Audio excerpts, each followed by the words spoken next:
Chapter 274. Xunyu curled his fingers in his sleeves. Although he had expected this, he was still shocked when his expectation came true. You is so smart. You can see my intentions. I admit that I don't want to see you get married and have children. Shang Junlin lowered his head and said in a low voice. What does your majesty plan to do? Let me enter the palace? Xunyu raised his eyes. Does you want to enter the palace? Shang Junlin threw the question back. If you doesn't want to, I won't force you. Xunyu had to admit that when he heard this answer, he was moved. Shang Junlin was the emperor. As long as he wanted, he could get anything. If he wanted Xunyu, he only needed to give a signal and a lot of people would be willing to do it for him. Xunyu's opinion was not important. However, Shang Junlin did not do this. He had been restraining himself. He only revealed a hint at certain times. After some time, he would restrain his feelings and leave the choice to Xunyu. Xunyu was right. From the beginning to the end, he was the one who decided to start. Similarly, once he chose to start, the end would not be decided by him. I don't want to enter the palace. Shang Junlin's connivance made Xunyu have presumptuous thoughts. He stepped on the tip of the knife and tested Shang Junlin's bottom line little by little. Okay.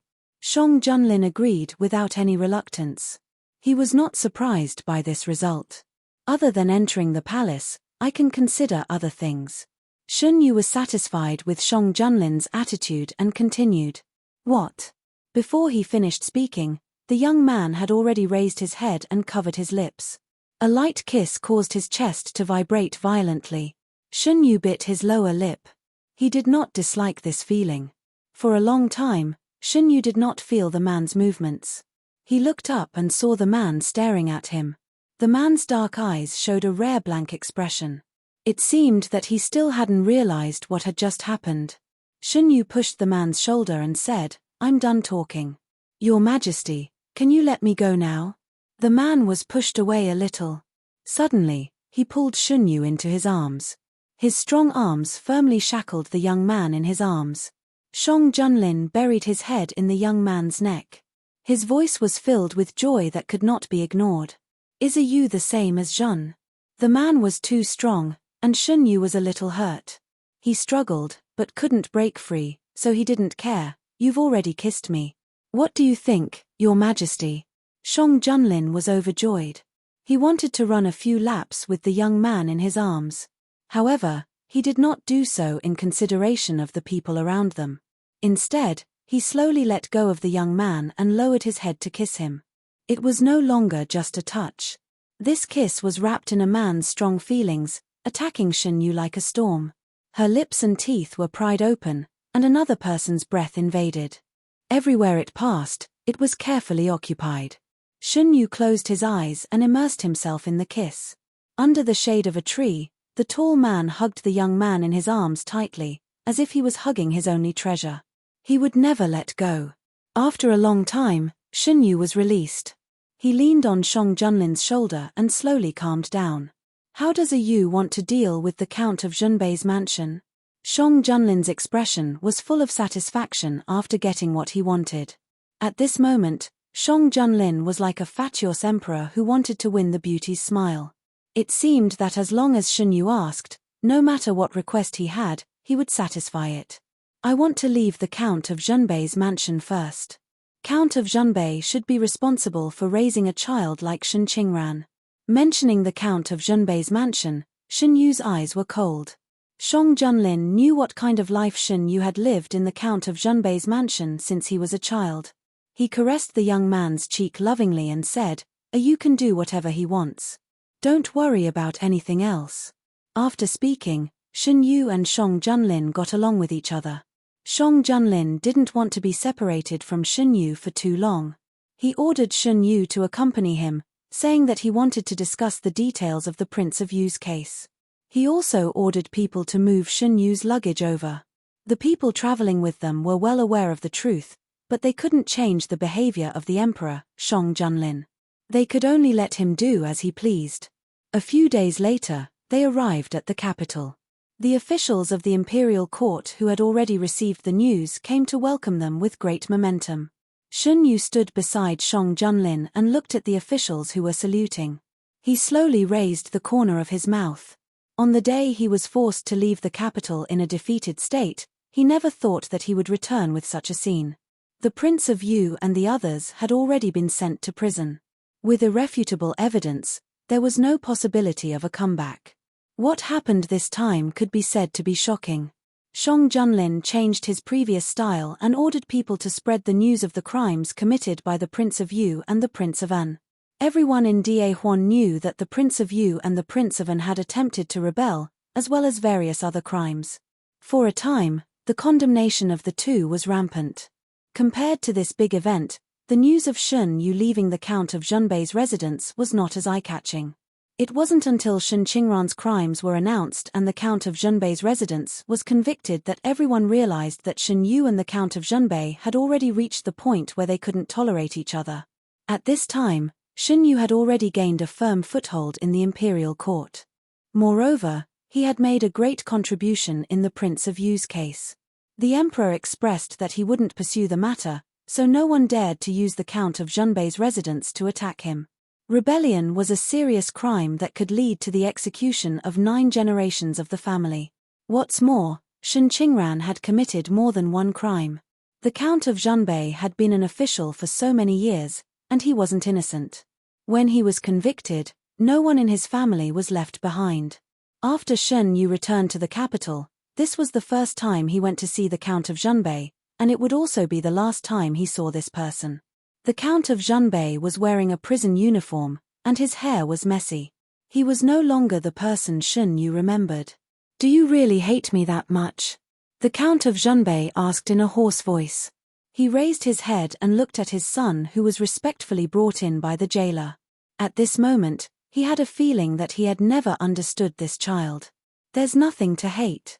I just don't know how you feel about Shen Qingran, who you have painstakingly cultivated, being implicated by him and your entire family being convicted." Shen Yu knew how to poke at a person's sore spot, so he spoke without mercy. Sure enough, the Count of Zhenbei's face became extremely ugly after hearing his question. "You really don't care about your blood relations? Today you destroyed the Count of Zhenbei for power. How do you know what will happen to you in the future?" The Count of Zhenbei's eyes were about to burst. He was determined to strengthen the Count of Zhenbei, but now the Count of Zhenbei's family ended up like this because of the child he had loved since childhood. "You can rest assured that no matter what, I won't end up like you." The calmer Shen Yu was, the more the Count of Zhenbei wanted to break his calmness. He couldn't accept the current result, especially after he knew that it was all thanks to Shen Yu. Unfortunately, no matter how unwilling he was to accept it, he couldn't change anything. Things were already a foregone conclusion. Shen Yu only saw the Count of Zhenbei. No matter how much the Count of Zhenbei wanted to see him, he didn't go to see him again. Under the large-scale actions of Shang Junlin, the imperial court was in need of people. Shen Yu had real talent and knowledge, so he played the biggest role here. His promotion speed made the officials stunned. However, he did make great contributions one after another. As long as the things were handed to him, he could complete them with the fastest efficiency. The Prime Minister and several other ministers also praised him. After the court, Shen Yu walked out of the palace while talking with the Prime Minister. The Prime Minister was very optimistic about him. He didn't hide anything when he took him to do things. Shen Yu learned a lot from him and respected him very much. "Lord Shen, please wait." Shen Yu stopped. Eunuch Meng trotted over. "His Majesty has something to discuss with Lord Shen." "Lord Shen, please come with this slave. Since His Majesty has something to do, you can go first." It was not the first time that the Emperor asked someone to stay after the court. The Prime Minister was not surprised. Shang Junlin didn't hide his feelings for Shen Yu, and Shen Yu didn't hide it either. Most of the people in the imperial court who were sensitive had already seen the relationship between the two. The Prime Minister was one of them. The Prime Minister was very optimistic about Shen Yu. He didn't want Shen Yu to get hurt because of this, so he hinted at him. Shen Yu knew that he was doing it for his own good. He accepted the Prime Minister's kindness and said bluntly that the relationship between the two wouldn't affect him. Later, the Prime Minister saw that it was true, so he didn't say anything more. Shun Yu was led by eunuch Meng to the destination. Since the incident of Prince Yu, there had been a lot of changes in the imperial court. Some suspicious old cases were reopened and retried. Those who shouldn't have been convicted were cleared. This included Jiang Huiqing's involvement in the imperial exam fraud case. There was also imperial physician Ji Yu, an innocent person who was involved in a big case and almost lost his life, and his younger brother who was picked up by imperial physician Ji Yu. Several of these cases were handled by Shun Yu. After clearing the innocence of these people, imperial physician Ji Yu was reinstated to the Imperial Institute of Medicine. He was ordered to nurse Shun Yu's body. With the help of Shang Junlin, Shun Yu was reunited with his relatives on his mother's side. The Jinling in his body had been removed. The Ji family moved to the capital and many of their disciples were admitted to the Imperial Institute of Medicine. This doesn't seem to be the way to the imperial study. Shun Yu looked at the path around him and said, "The flowers in the palace have bloomed. His Majesty invited you to come and admire the flowers." Eunuch Meng replied.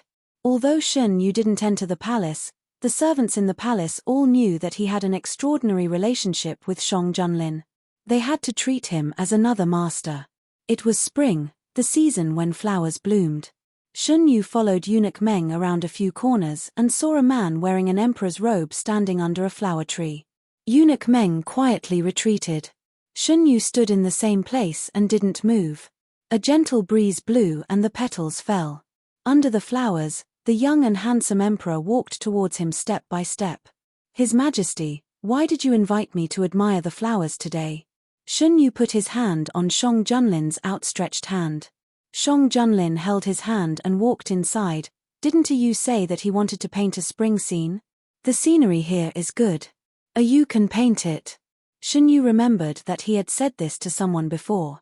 The person he was talking to wasn't Shang Junlin, and the place he planned to paint wasn't the imperial palace. "Where did your Majesty hear this from?" "No matter where I heard it from, Yu hasn't painted for me before. How can he paint something else first?" Shun Yu laughed. "Your Majesty, why do you want to take the lead in this?" Shang Junlin pursed his lips and didn't say anything. Shun Yu poked his face. "Okay, I will paint here." The painting tools were prepared in advance. Shun Yu sat down and waved his brush. First, it was the spring scene in the garden. Then, it was the two people standing in each other's arms. Shun Yu painted seriously. The feelings of the painter were injected into the painting. The two people in the painting were surrounded by tenderness. The expression of the young man outside the painting became softer and softer. "You." As soon as he put down the brush, Shun Yu was hugged by the man. Her lips were covered and sucked. The two people's breaths blended together. The petals fell and sprinkled on the top of the two people's heads and shoulders.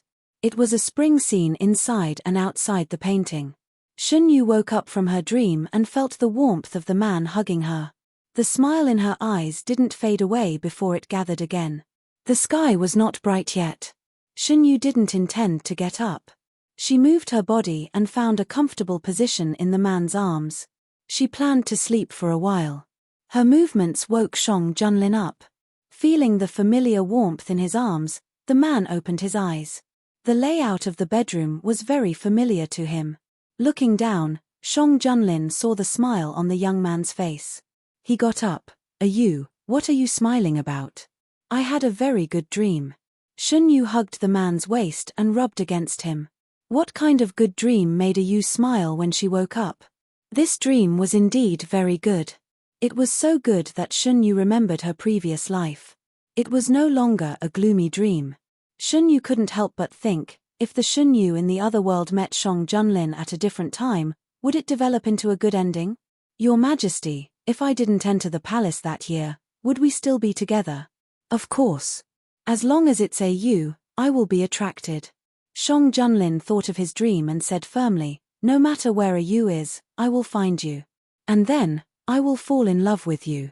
Genius 1 second. Remember this website, www.bk50. CC Literature Mobile Version Website, mbk50. CC. Chapter 275. During the drought for 3 months, the young emperor personally led people to Shishan to pray for rain. After the complicated rain prayer ceremony, the young emperor stepped into the back hall, followed by the palace servants trembling with fear.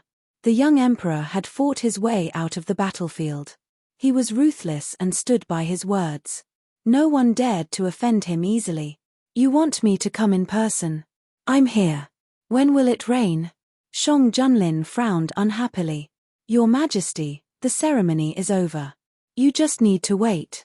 The state preceptor, who had a sage-like demeanor and white hair and beard, stroked his long beard and said, "It's ridiculous to say that the drought is caused by my violence." Originally, the state preceptor could arrange the rain prayer ceremony. However, recently, there were rumors that the drought was a punishment for some of the new emperor's actions. In order to prevent the rumors from getting worse, Shang Junlin came to Shishan at the request of the state preceptor. The sun was scorching and the sky was clear.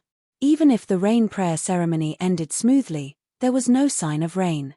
Shang Junlin looked at the sky with deep eyes. He knew that the rumors had developed like this because of man-made traces. Since he ascended the throne, none of his good brothers had been peaceful. He had found out that this matter was related to them. He came to Shishan, on the one hand, to reduce the vigilance of those people. On the other hand, he really wanted rain to fall from the heavens. The drought for several months had seriously affected the people's livelihood. In the long run, there would be trouble. The young emperor was looking forward to rain. After nightfall, Shang Junlin dismissed the palace servants and walked alone in the night. The dark night sky was dotted with stars. The stars were shining.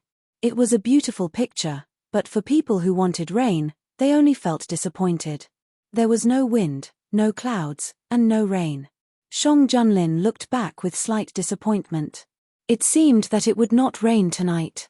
The man in the gorgeous imperial robe turned around and walked back. After a few steps, he suddenly stopped. In front of him stood a young man in white. Shang Junlin knew very well that there was no one here when he came. This courtyard was the temporary residence of the emperor. It was heavily guarded. Without his permission, no one was allowed to enter. It was impossible for someone to enter without being noticed. What was more, Shang Junlin frowned. This young man was very strange. His body was surrounded by a clear radiance, and his ankle-length hair was whiter than snow. The small part of his face that was exposed was porcelain white, without a single blemish. If such a person had appeared in Mount Shi, it was impossible for Shang Junlin not to have received any news. Hearing the commotion, the young man turned his head around. Shang Junlin stood rooted to the ground. He could not bring himself to ask the question that was on the tip of his tongue. The young man had a beautiful appearance. Under the moonlight, his exquisite facial features were so perfect that he didn't seem like a real person. His long hair that was like snow added a touch of mystery to him, making him look like an immortal who was untainted by the mortal world. "I heard someone praying for rain. Is it here?" The young man's voice had a strange rhythm, but Shang Junlin didn't have time to think about it, because the meaning of the young man's words was worth pondering. What did he mean by "heard someone praying for rain"? He asked tentatively, "Are you here for the rain?" The young man nodded. Shun Yu was a god that was born from heaven and earth. He had been sleeping for many years and was awakened by a rain-praying ceremony in the mortal world. He woke up from his sleep and was about to find a place that needed rain when he met the emperor of the mortal world. If Shun Yu had met the state preceptor who was in awe of the gods, he would have been treated like a god. However, he met Shang Junlin, the emperor of the mortal world. The emperor didn't intend to treat the immortal with respect. He just wanted to drag the immortal into the mortal world and dye him with his own colors. The hands behind his back moved slightly, and the hidden dragon guards that were hiding in the dark quietly retreated. In an instant, the young emperor's mind was full of thoughts. No matter whether the immortal was real or not, he had to keep him. Shun Yu was invited into the emperor's courtyard. The best tea before the rain was served. Shang Junlin personally poured a cup for the immortal sitting opposite him. Since the immortal was born, he had never entered the mortal world. Out of curiosity about the things in the mortal world, he picked up the teacup and took a sip. He frowned slightly. "You don't like it?" Shang Junlin, who had been observing him, asked. Is the water you drink so bitter? Shen Yu didn't like bitter water. He put the jade teacup aside and refused to touch it again. I didn't think it through. Shang Junlin didn't expect the immortal to be afraid of bitter water. He laughed and ordered the servants to bring in all kinds of snacks. All kinds of snacks were placed on exquisite plates. Some were in the shape of small animals, and some were in the shape of flowers. Shen Yu's eyes were immediately attracted. They are all prepared for you. Try them. Shen Yu reached out and wanted to take one of the peach blossom-shaped snacks. He thought of something and put down his hand halfway. You are praying for rain. Where is the drought? He hadn't forgotten the reason why he woke up. He couldn't take the tributes of the mortals as he wished. Shang Junlin mentioned a few places. Without exception, they were all places with severe drought, including the capital. He didn't know how many places the immortal in front of him could rain, so he only mentioned the most severe places. If it's difficult, don't force yourself. The drought has been going on for a long time. There's no need to rush. Shang Junlin couldn't help but remind him. He didn't know why, but he didn't want the immortal in front of him to get hurt because of the rain. I know. Shen Yu nodded. Because of the long sleep, his power wasn't at its peak. However, the rain he made in these places wasn't affected. Do you need an altar? No, it'll be done soon. Shen Yu wanted to end this quickly. Everything that happened next was like a magnificent dream to Shang Junlin. Silver light that was brighter than the moonlight poured out from the young man's hand and spread around. The young man was in the air. His white clothes fluttered without wind, as if they were one with the silver light. The wind started to blow. Dark clouds gathered and blocked the moon and the galaxy. The young man became the only light between heaven and earth. No one could refuse such a beautiful scene. No one except Shang Junlin knew about such a strange phenomenon. Even though it was the first time Shen Yu did such a thing, he knew that some things shouldn't be revealed to mortals. After making sure that every place was taken care of, Shen Yu slowly stopped. At the same time, the land that had been dry for a long time welcomed the first heavy rain. It's raining. Countless people ran out of their houses and cheered. It's really raining. His Majesty just went to the mountains to pray for rain today, and it's raining tonight. God is really blessing Dahuan. The people were cheering. They knelt down to thank God and the Emperor who brought the rain for Dahuan. The power of faith that mortals couldn't see gathered towards the two people in the courtyard. Seeing the power of faith enter Shang Junlin's body, Shen Yu was surprised. However, after thinking about it, Shang Junlin was the emperor of the human world. It was not difficult to understand why he was different from others. Shen Yu didn't think too much about it. After fulfilling the wishes of these people, Shen Yu didn't have any psychological burden to bear when he accepted the tribute. After happily eating a plate of snacks, Shen Yu was a little unsatisfied. Shang Junlin saw it and wanted to order another plate for him. After thinking about it, he changed his mind and said, "It's late now. If there's anything you want to eat, you can ask the servants to make it tomorrow." Shen Yu nodded reservedly. He was an immortal. He shouldn't be greedy for the taste of mortals. I should leave. Since the rain had fallen and the tributes had been accepted, Shen Yu felt that there was no need to stay. Don't you want the snacks tomorrow? Shang Junlin suppressed his irritation because the young man wanted to leave and said softly, "Besides the snacks, there are other kinds of food." After listing several delicacies, he successfully saw hesitation on the young man's face.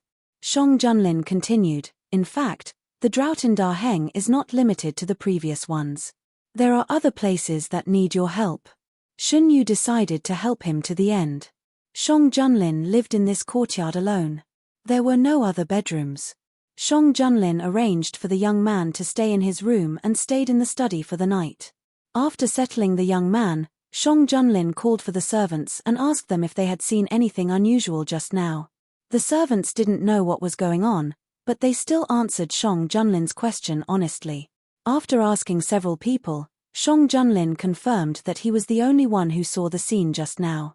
Realizing this, Shang Junlin's heart skipped a beat. The feeling of being treated differently was too good. He couldn't help but want more. Before dawn, Good news of rain came from all over the country.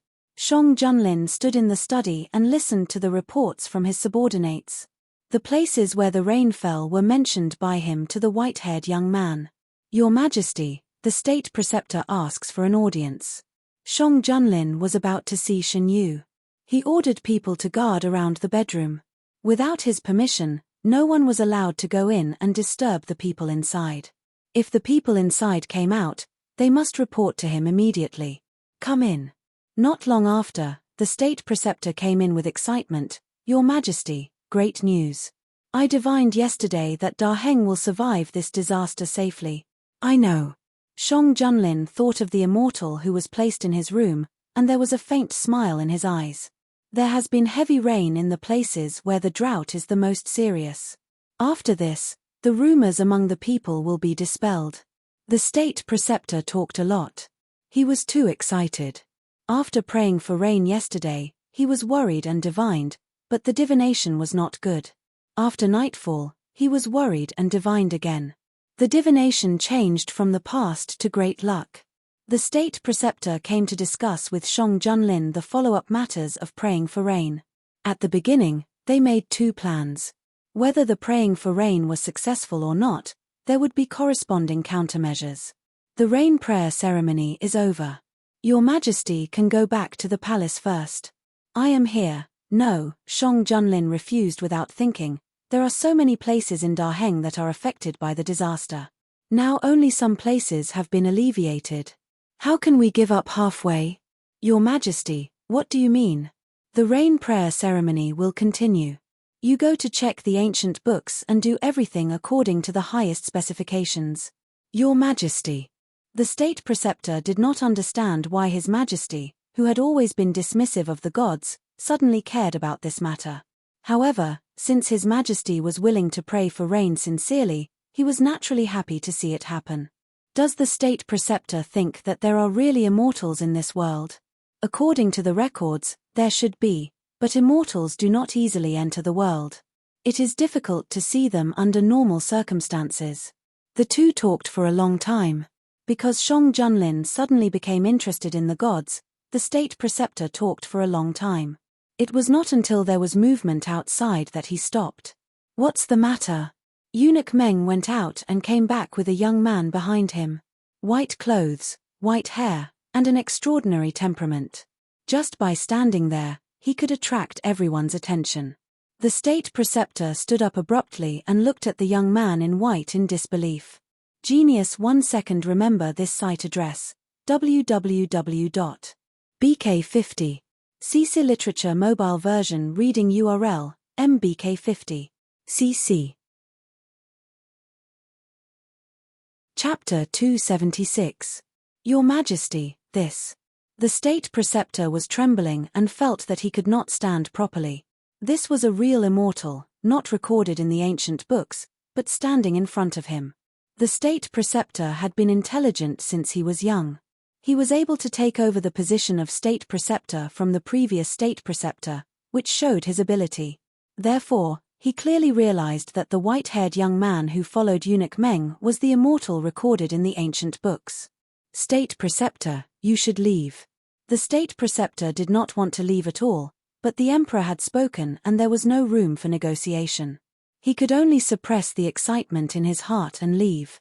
Feeling the pure and majestic power of faith, Shen Yu could not help but look at the state preceptor. Shang Junlin walked down and stood between the two of them. The meal is ready. Shall we eat first?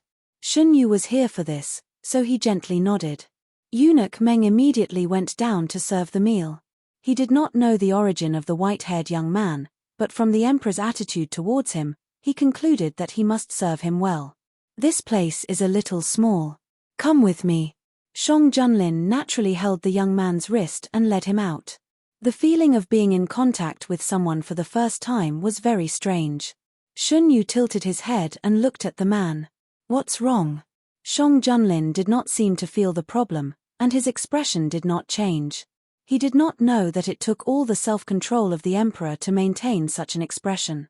Shang Junlin ascended the throne at a young age and held the power of the world. It was destined that there would be people who would try their best to give him whatever he wanted. Only the white-haired immortal was not bound by the mortal world and could only take things slowly.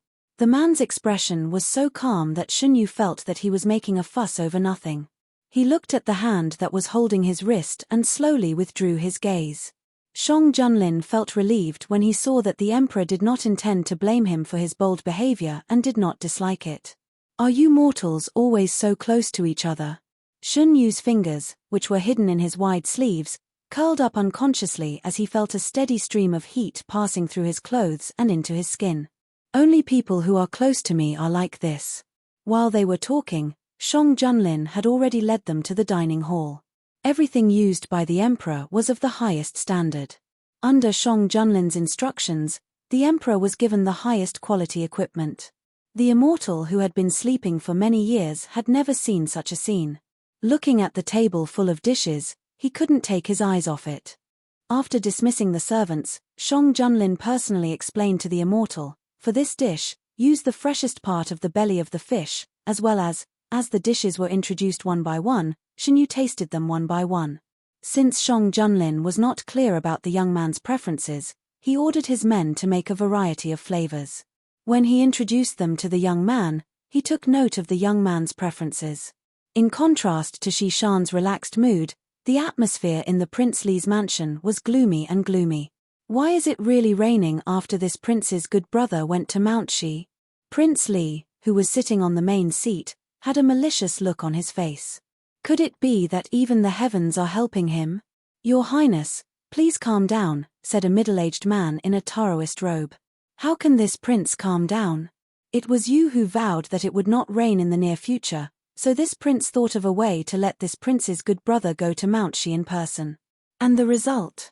On the night of the rain prayer ceremony, there was heavy rain in several places where the drought was the most serious. The result of this poor Taoist's divination is that there will be no rain in a month, no, 2 months, and the drought will only get worse and worse. Xu Daozhong, it's not that this prince doesn't believe in your ability, but the news sent back by a fast horse can't be false. It was not easy to have such a good opportunity to take advantage of it. How could Prince Li let it go easily? Your Highness, don't worry. Don't you still have that thing in your hands? As long as you have that thing in your hands, how can a mere rain solve the drought?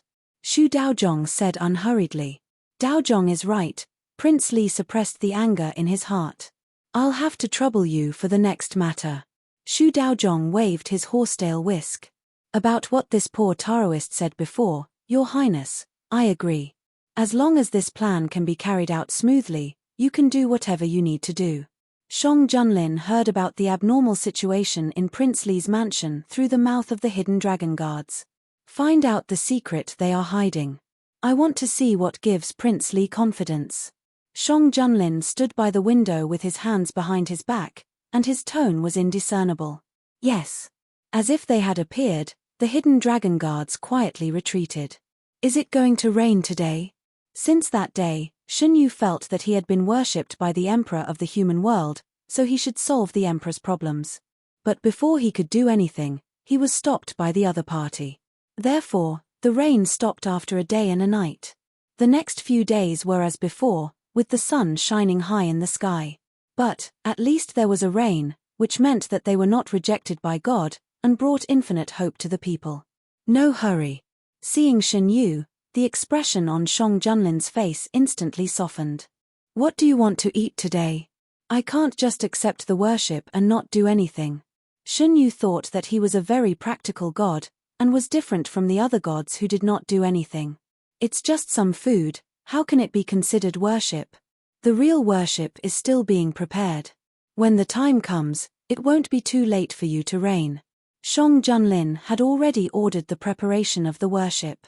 The immortal who was worshipped by him should naturally enjoy the best offerings in the world. After a few days of interaction, Xunyu realized that Shang Junlin could be very stubborn in certain areas, but if he showed even the slightest dissatisfaction, Shang Junlin would quickly change his mind. Until now, Xunyu had been living very comfortably in this place. He believed that Shang Junlin would arrange everything well, so he did not say anything more. It was just raining. To him, it was very easy, and it could rain any time. What he did not know was that Shang Junlin squeezed out a lot of time to accompany him, intentionally or unintentionally preventing others from getting close to him. It was reasonable to say that the news of the miracle in Mount Shi should have spread out long ago, but until now, only the emperor, the state preceptor, and the close servants knew about Shen Yu's existence. Anyone who tried to leak the news was directly executed. The hidden dragon guards surrounded the palace to ensure that no news would spread out. 7 days after the first rain prayer ceremony, Mount Shi was busy again. The state preceptor calculated the second auspicious day and prayed for rain again. This time, it was not only for rain, but also for peace and prosperity. The ceremony was even grander than the first one. With the progress of the ceremony, a steady stream of faith power poured into Shen Yu's body. Shen Yu stood in the courtyard and could see that the entire Mount Shi was shrouded in the golden power of faith.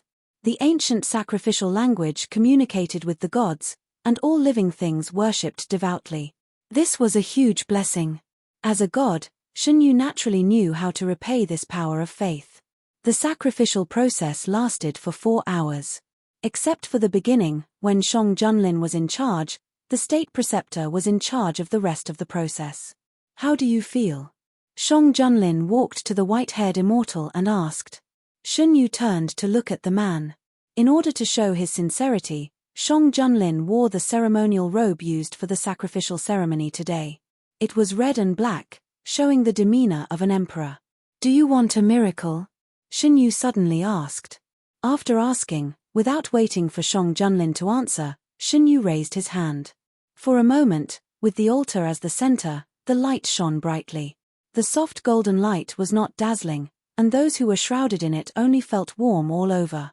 It was as if their old diseases were cleared in an instant. Those who were kneeling on the ground widened their eyes and looked at the scene unfolding in front of them in disbelief. Those who were originally standing knelt down in panic. Their hearts were filled with confusion. They could not explain what was happening in front of them.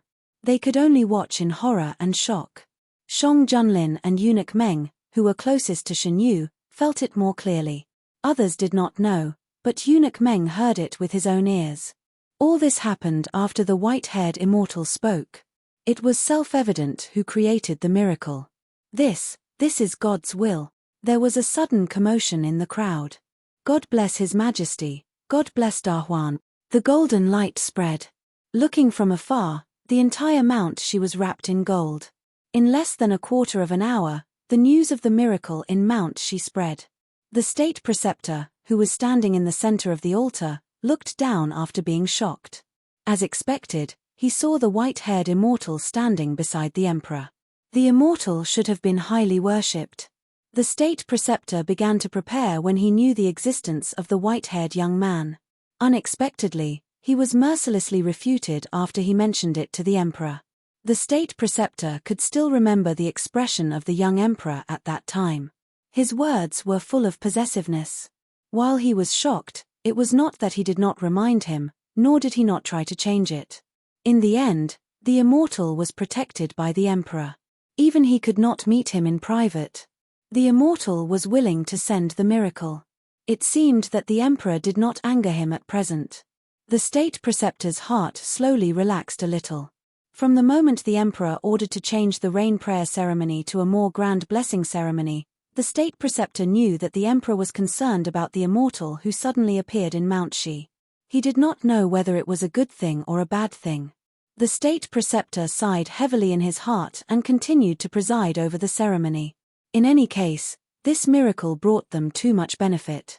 Because of the miracle, the ceremony was carried out more enthusiastically.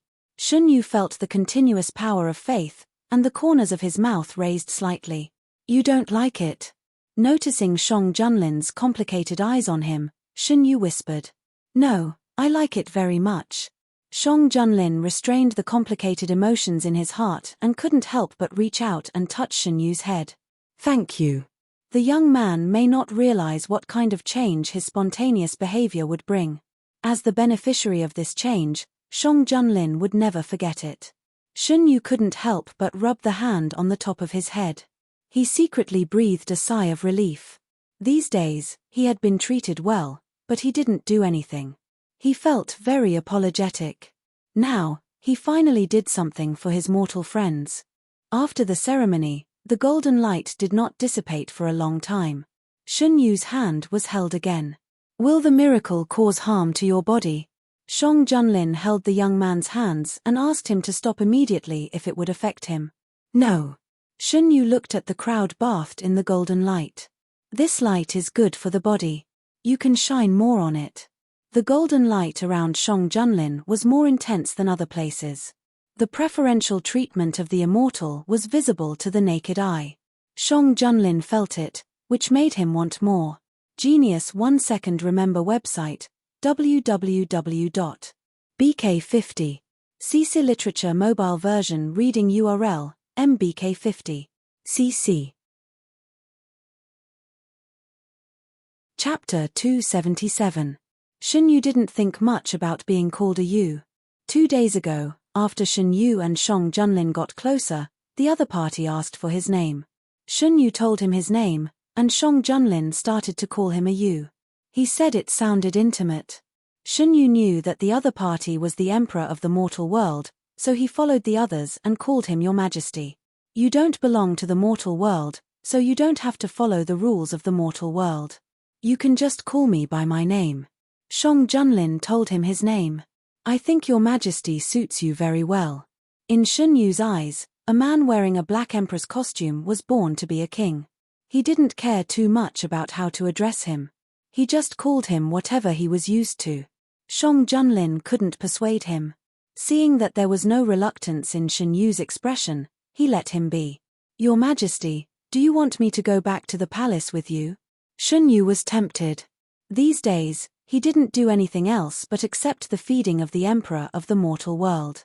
It was also at this time that he realized that there were so many delicious foods in the mortal world. It was completely different from what he remembered. Seeing that he was tempted, Shang Junlin tucked the young man's hair behind his ear and said, not only the palace, but there are also many restaurants in the capital. They gather all the delicacies from all over the world. As long as a Yu wants to eat, you can eat it. As an emperor, he was best at reading people's minds. Although Shun Yu was an immortal, he was more good-looking and knowledgeable than ordinary people. Shang Junlin slowly threw out the bait and waited for the immortal to answer. A Yu's reign helped me a lot. According to the rules of the mortal world, I should treat you well to show my gratitude. In order to coax the immortal to go back to the palace with him, Shang Junlin said, or a Yu has other places to go. Do I have other places to go? Shun Yu thought about it. It seemed that he didn't. Gods didn't like to live together like mortals. Everyone lived their own lives. He had been sleeping for many years, and he didn't know where his former friends were. He originally planned to continue sleeping, but now, I have nowhere else to go. Since that's the case, how about a Yu follow me back to the palace? Shang Junlin's eyes suddenly lit up.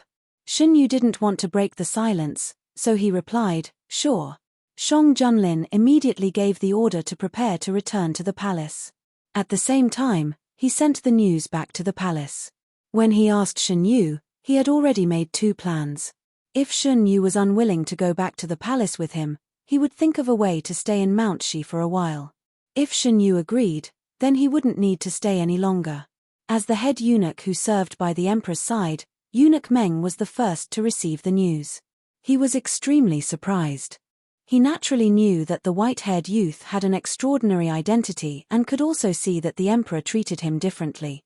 However, he did not expect that the emperor would have the intention of abducting him back to the palace. That was a true immortal.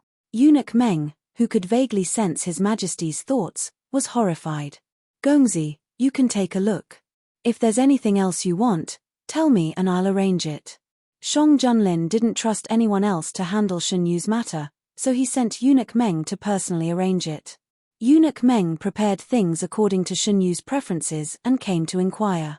In any case, Shun Yu had just woken up a few days ago, so he didn't know much about the mortal world.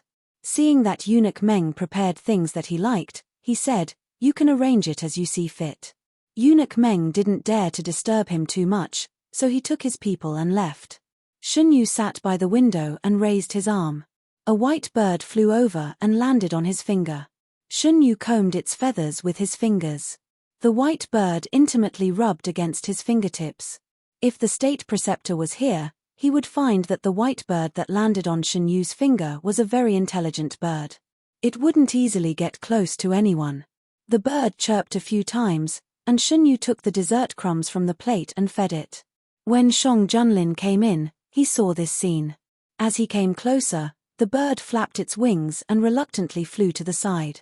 Is this a spiritual sparrow?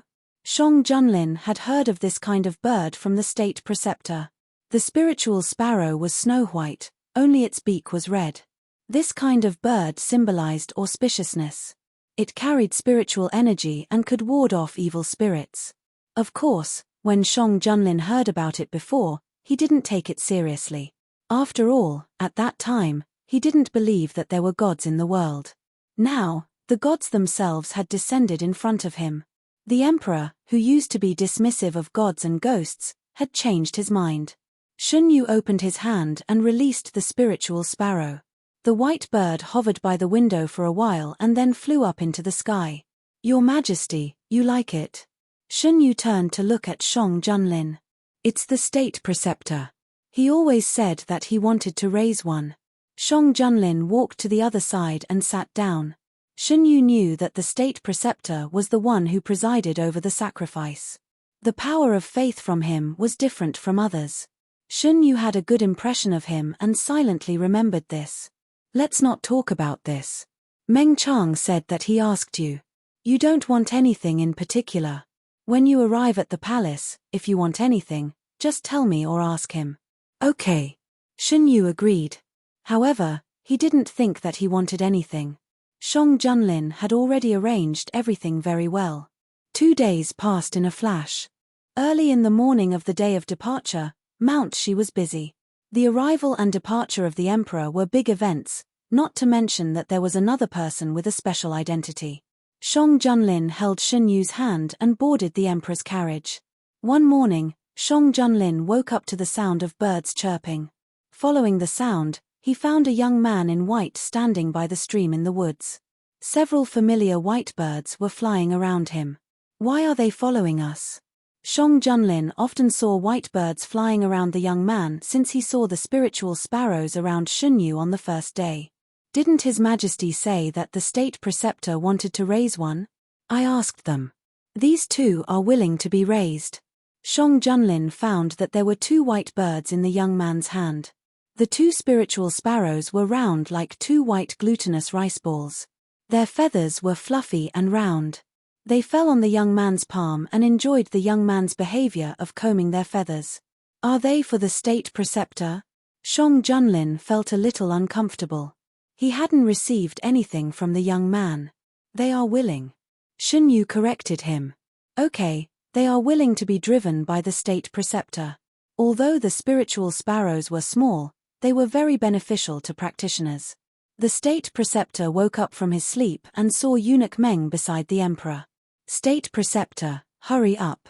Eunuch Meng rarely urged people like this. The state preceptor didn't dare to delay. He quickly tidied himself up and went to see Shang Junlin under Eunuch Meng's lead. When he arrived, Shang Junlin was talking to the white-robed deity with his head lowered. They were very close to each other. The state preceptor frowned and thought to himself, isn't His Majesty a little too close to the deities? Of course, he hoped that His Majesty would pay attention to the existence of the deities. He hoped that he was overthinking. State preceptor, you are here? Shang Junlin turned around. Greetings, Your Majesty. The state preceptor bowed respectfully. Shun Yu also turned around. As soon as he turned around, the state preceptor saw the spiritual sparrow resting on his arm. I called you here because you heard that you want to raise spiritual sparrows. Coincidentally, there are 2 spiritual sparrows in Shishan who are willing to be raised. Shang Junlin stretched out his hand in front of the spiritual sparrow. The spiritual sparrow reluctantly jumped onto his hand. In the future, you must treat them well. Shang Junlin held the spiritual sparrow and walked in front of the state preceptor. The state preceptor took the spiritual sparrow in a daze. The spiritual sparrow that he had wanted for most of his life was now in his hands. I will definitely treat them well. All right, you can leave now, Shang Junlin said lightly. The state preceptor's long-cherished wish was finally fulfilled. Subconsciously, he wanted to thank the deity who fulfilled his wish. However, he did not know if it was his illusion, but His Majesty seemed to be intentionally or unintentionally preventing him from talking to the deity. Is Your Majesty unhappy? After the state preceptor left, Shen Yu looked at Shang Junlin and asked. I. Shang Junlin could not say that he was giving gifts to the deity because of Shen Yu. The state preceptor is Your Majesty's man. If you fulfill his wish, he will work even harder for Your Majesty. Shen Yu stroked the man's slightly furrowed brows. He did not want to see Shang Junlin's frown. The young man's hand was very cold, but it lit a fire for the man who was touched. The fire started a prairie fire and burned everything. Shang Junlin looked at Shen Yu with a deeper gaze, as if a storm was brewing. Shen Yu's animal instincts felt the danger and he subconsciously wanted to escape. He was caught. Where did you know all this? Shang Junlin held Shen Yu's hand with a deep gaze. 2 days ago, Meng Yuan read this to me in the storybook that he read to me. He changed his appearance when he was satisfied. He felt a little strange when he was too aggressive. He frowned and wondered if he had done something that he should not do. Shouldn't I do this? Shang Junlin closed his eyes and suppressed the complicated emotions in his heart. He did not expect the young man to give the spiritual sparrow to the state preceptor for his own good. How could he let go of the deity who was inexperienced in the world but always considerate of him? He could not scare him. Shang Junlin slowly exhaled. When he opened his eyes again, the emotions that should not have appeared were completely suppressed. He touched Shen Yu's hair and said, "You did not do anything wrong. You did very well. The state preceptor is very happy, and I am also very happy." It just made the delusions in his heart deepen. If this continued, sooner or later, he would not be able to satisfy his desires. He hoped that he would not scare the young man at that time. The carriage swayed for a few days and finally arrived at the foot of the capital. The news of the miracle in Mount Shi had also reached the ears of Prince Li and the others. The news of Shen Yu was still kept a secret. The outside world only knew that the emperor brought someone back from Mount Shi and hid him in the palace. No one was allowed to see him. Countless people wanted to find out the identity of the person brought back by the emperor, but they failed. Shen Yu lived in the emperor's palace. The guards outside the palace were changed and the leader of the hidden dragon guards was personally in charge. The servants in the palace were also reselected by eunuch Meng. At night, Shang Junlin came back after finishing his work in the court. A white-haired young man walked towards him. "Why did you come out?" "I heard from Meng Yuan that there is a big bath in the palace. I want to take a look." It was the first time Shen Yu came to the palace. Everything was new to him. Shang Junlin stopped in his tracks and said, "Why didn't you ask the palace servants to take you there?" "I don't want to go with anyone else. I only want to go with you," Shen Yu answered without thinking. During the day, he stayed in the palace and did not go out. Only when he was with Shang Junlin, he could completely relax and try new things. Shang Junlin was stunned by his answer. He asked jokingly, "You like me that much?" "Yes." Shen Yu nodded. Genius 1 second. Remember this website, www.bk50. CC Literature Mobile Version Website, mbk50. CC. Chapter 278. It's not the right time yet. Shang Junlin warned himself in his heart. Of course, he knew that the young man didn't like him, but this kind of trust was too hard to resist. The young emperor didn't intend to resist. "Meng Chang, go and arrange it." "Yes." Eunuch Meng bowed his head and left. "I'll go and change my clothes first." Shang Junlin took Shen Yu to the bedroom and asked, "Are you used to staying in the palace?" "It's good here." After receiving Shang Junlin's orders, the palace servants who were transferred to serve in the sleeping quarters all knew that the identity of the people living inside was extraordinary. Because they had been warned in advance, they did their best. Knowing that Shen Yu was curious about things in the mortal world, Shang Junlin also sent him a lot of books and folk toys. Shang Junlin went into the inner room and changed into a set of light clothes. Shen Yu looked at him and asked, "Do I need to change my clothes? I thought you wouldn't wear mortal clothes." Shang Junlin didn't think about changing Shen Yu's clothes, but he was afraid that it would be disrespectful. Since the young man appeared, he had been wearing a white robe. Shang Junlin asked the state preceptor, and the state preceptor said that the immortals' clothes were all transmogrified with magic, so they wouldn't be stained with the filth of the mortal world. Shang Junlin also touched Shen Yu's clothes. It was cold to the touch, like touching a cloud. He couldn't feel the real touch. This kind of material couldn't be produced in the mortal world. Shen Yu looked down at his clothes, which were transmogrified according to the description of the mortal world. "My clothes are not the same as yours."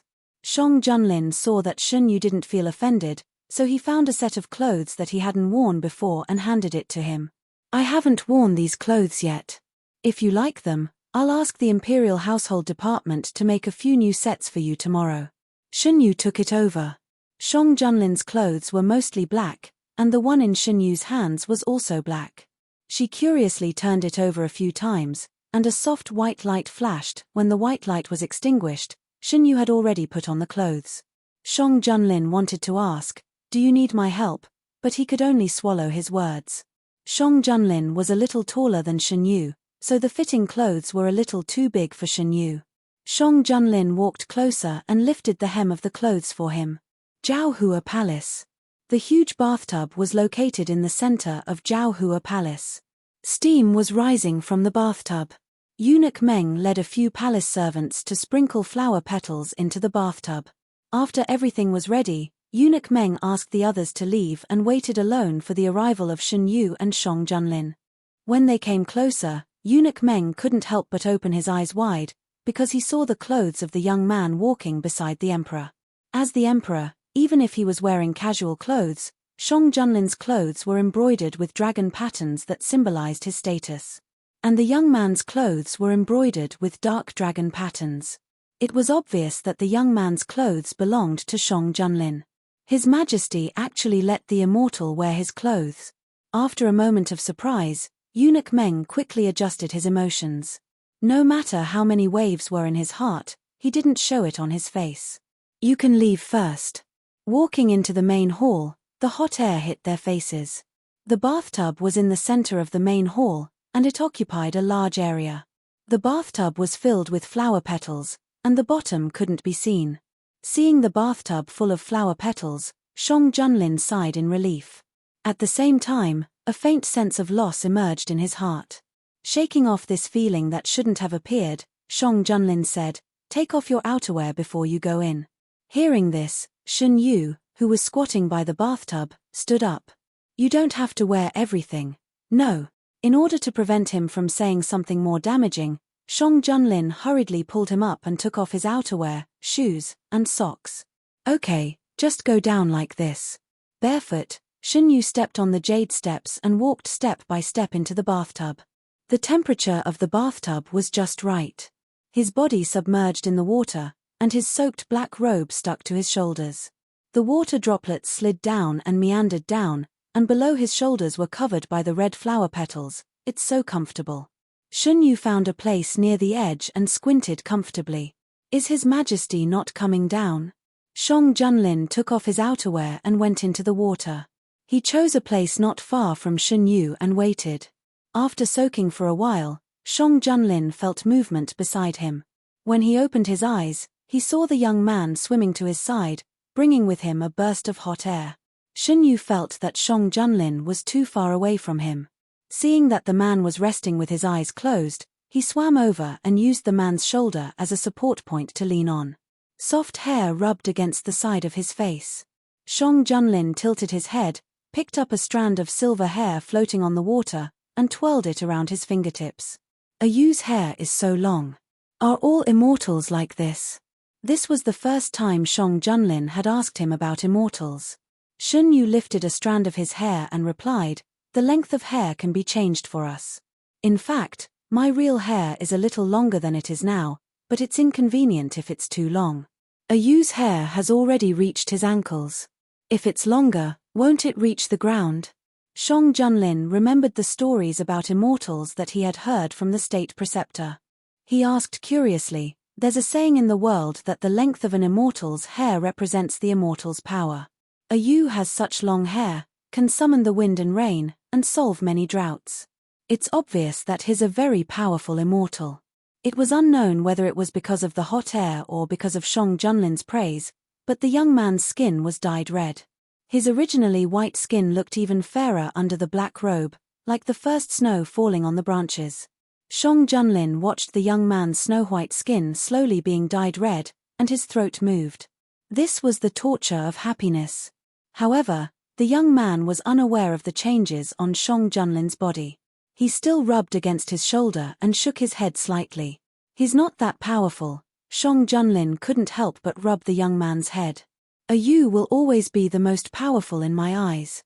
With the power of the country, he would let the young man enjoy the best of everything. Shun Yu was happy to be praised by his friend.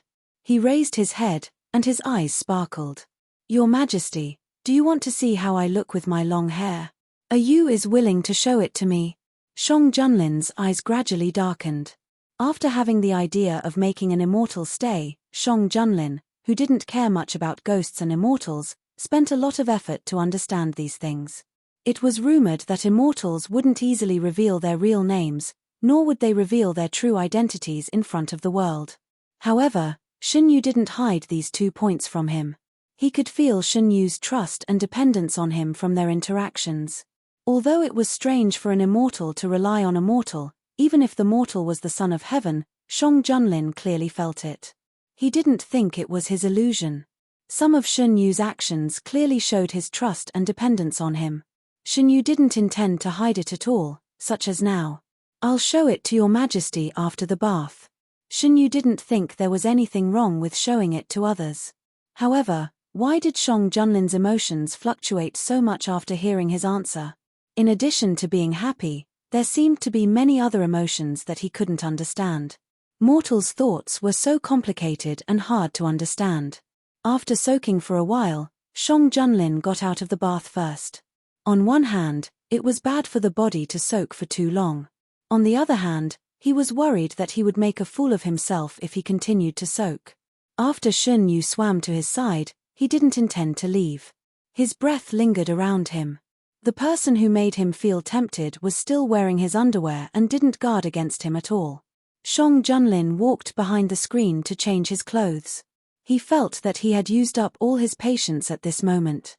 After Shang Junlin left, Shin Yu lay on the edge of the bath. He felt that soaking alone wasn't as interesting as soaking with Shang Junlin. He brushed away the petals in front of him and stepped on the jade steps. The sound of water could be heard. Shang Junlin was worried that Shin Yu would have an accident if he left him alone, so he hurriedly tidied himself up and walked out. He saw a white-haired young man in black walking barefoot up the jade steps. The loose clothes were soaked and stuck to the young man's body, outlining his perfect figure. His slender waist was like snow, and even his hair was pure white without a speck of dust. Only the clothes on his body were black, the color that belonged to him. Shang Junlin's unquenchable desire surged again. He smiled bitterly in his heart, picked up the cloak on the screen, and walked over to wrap the young man up. "What's wrong?" Shin Yu didn't understand. "You're not soaking anymore." Shang Junlin tried not to let his gaze fall on the young man. "Your Majesty isn't soaking anymore. Why should I? It's my fault. If you want, I'll accompany you next time. Change your wet clothes first." Shun Yu originally wanted to say that he could dry his clothes, but seeing how busy Shang Junlin was for him, he silently swallowed the words that were about to come out of his mouth and obediently changed his clothes. The two soaked for a long time. When they returned to the bedroom, it was already late at night. Shang Junlin helped Shun Yu settle down and turned to leave. "It's late. Your Majesty, aren't you going to sleep?" Shun Yu saw that Shang Junlin was about to leave and asked. During the day, he had learned from the palace servants that this bedroom belonged to the emperor. Before he came, Shang Junlin lived here.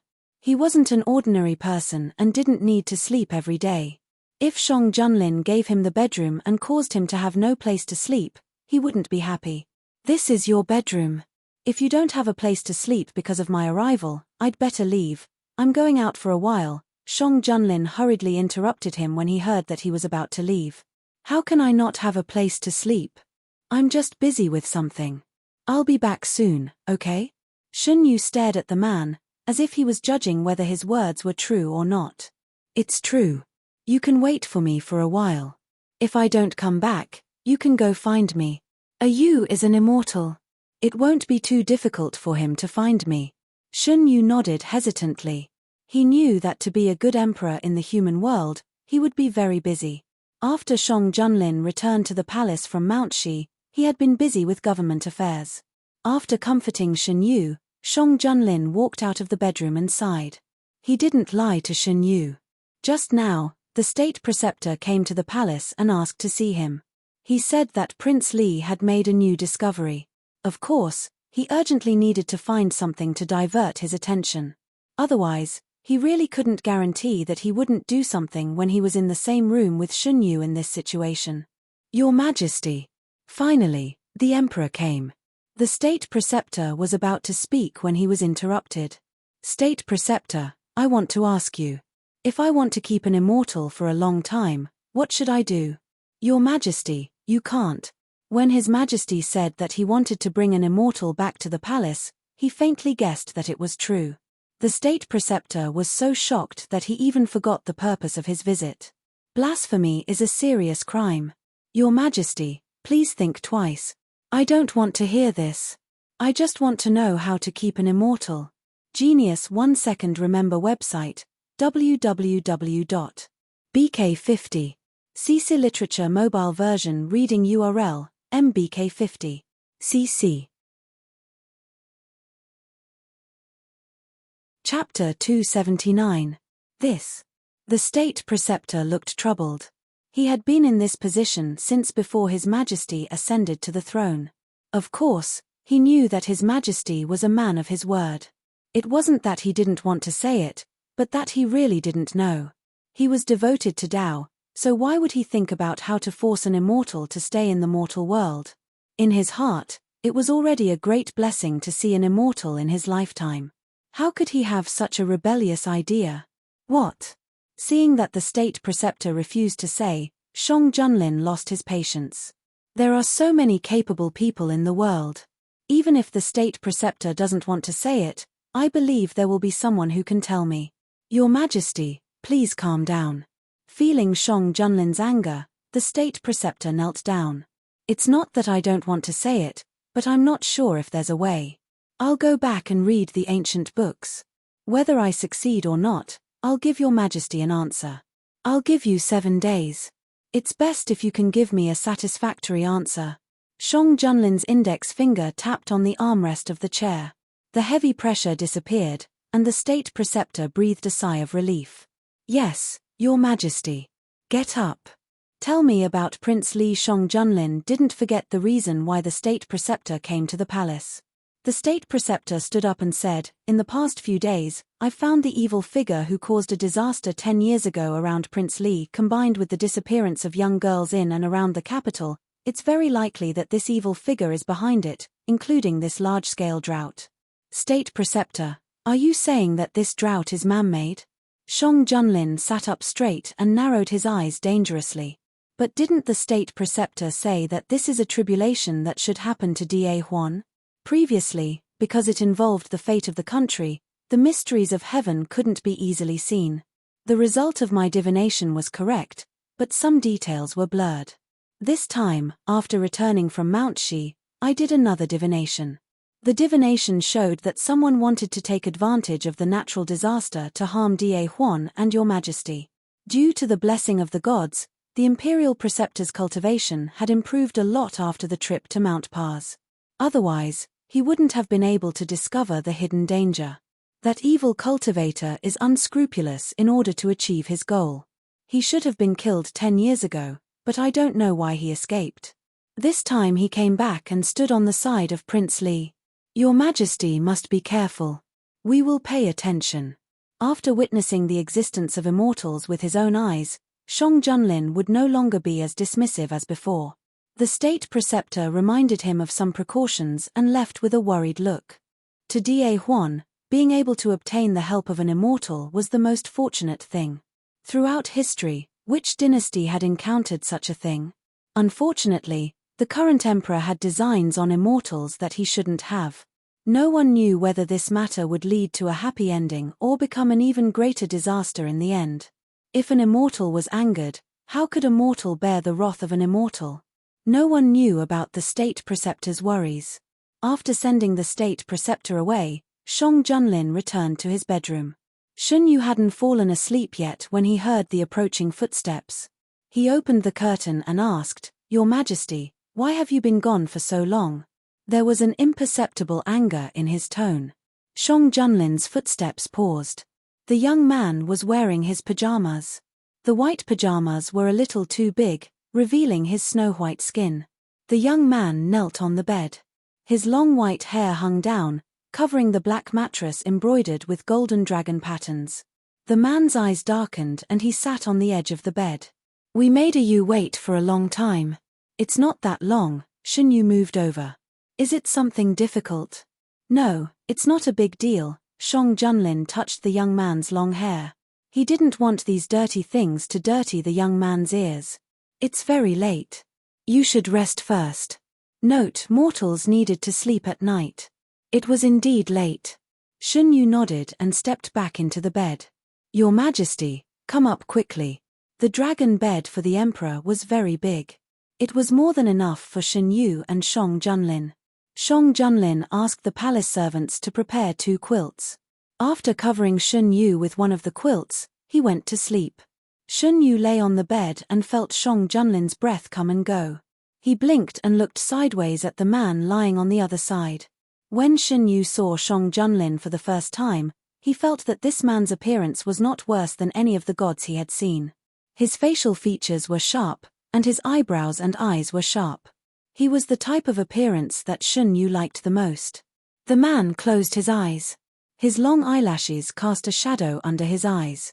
Shun Yu couldn't help but move closer to count his thick eyelashes.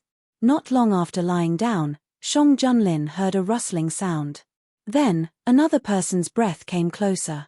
"What's wrong?" Shang Junlin opened his eyes and looked sideways at the young man who had already moved closer to him. Shun Yu was stunned. He didn't understand why he suddenly moved closer. He looked at the quilts that covered him and Shang Junlin separately. He asked in a puzzled tone, "Why do we need to cover ourselves with 2 quilts? You want to share a quilt with me?" Shang Junlin raised his eyebrows. After saying that, he didn't wait for Shun Yu to answer. He reached out and pulled Shun Yu into his quilt. "Is this okay?" His scalding body temperature came through the thin clothes. Shun Yu didn't know why he wanted to shrink back, but this time, the man didn't follow his wishes. He firmly locked him in his arms with his strong arms. "Don't move." His voice was slightly hoarse. Shun Yu lowered his eyes and leaned on the man. His body was infected with another person's warmth. His heart gradually calmed down and he fell asleep unknowingly. What he didn't know was that after he fell asleep, the man looked at him with a complicated gaze for a long time. Then, he gently and reservedly kissed his forehead and fell asleep with him in his arms. It was a dreamless night. When he woke up in the morning, Shang Junlin looked at the young man who was sleeping soundly in his arms and the white hair that covered his chest. He moved back a little. Unexpectedly, before he could move back, the young man leaned closer to him and rubbed his head against his neck. Shang Junlin took a deep breath and calmed his restless body. It was too exciting in the morning. Shang Junlin looked down at the young man's peaceful sleeping face. He had an impulse to touch his forehead. However, he was the one who made the decision to let the young man live in his bedchamber. This kind of accompanying sweet torture could only be endured by him. Eunuch Meng walked in with light steps. "Your Majesty, it's time to get up." Shang Junlin carefully pulled Shun Yu out of his arms and got up to put on his clothes. After putting on the heavy imperial robes, the man turned back into the decisive young emperor. Only when he looked at the young man did a touch of gentleness appear in his eyes. "Don't wake him up. This slave understands." Eunuch Meng lowered his head and tidied up Shang Junlin's imperial robes. He didn't dare to look at him. When Shun Yu woke up, Shang Junlin had already gone to court and he was the only one on the bed. Shun Yu, who had just woken up, was a little confused. The bedchamber was quiet. After a while, Shun Yu remembered that he followed Shang Junlin to the Da Huan Imperial Palace. Not long after he woke up, Shang Junlin came back from court. In order to be able to spend more time with Shun Yu, he moved his official business to the bedchamber to deal with it. Recently, the imperial court was very busy. In addition to the drought, there was also the case of the missing young girls. Since a month ago, young girls had been disappearing one after another. In recent days, the number of missing people had increased exponentially. Shang Junlin knew from the state preceptor that this matter was related to evil, so he asked the state preceptor's residents to send people to help deal with it. These things didn't affect Shun Yu, who lived deep in the palace. Those who had the opportunity to get close to him were screened over and over again to ensure that there was no problem with their identity. The bedchamber was also protected by layers of protection. Those who wanted to inquire about Shun Yu's news all returned without success. Prince Li's residence. After so many days, there is still no news at all. Prince Li looked at his kneeling subordinates with displeasure. Your Highness, please forgive us. The subordinates' foreheads touched the ground. Cold sweat soaked their backs. It wasn't that they were weak, but this time the emperor blocked the news too tightly. No matter what they did, they couldn't find any news about the miracle of mount parting. You can't even do such a small thing. What's the use of me raising you? Your Highness, you don't have to be angry about this. In order to block the news, even the state preceptor went out this time. It's normal that your people can't find anything. Xu Daozhong walked in slowly. Prince Li took a deep breath and said to his subordinates kneeling on the ground, "You go first."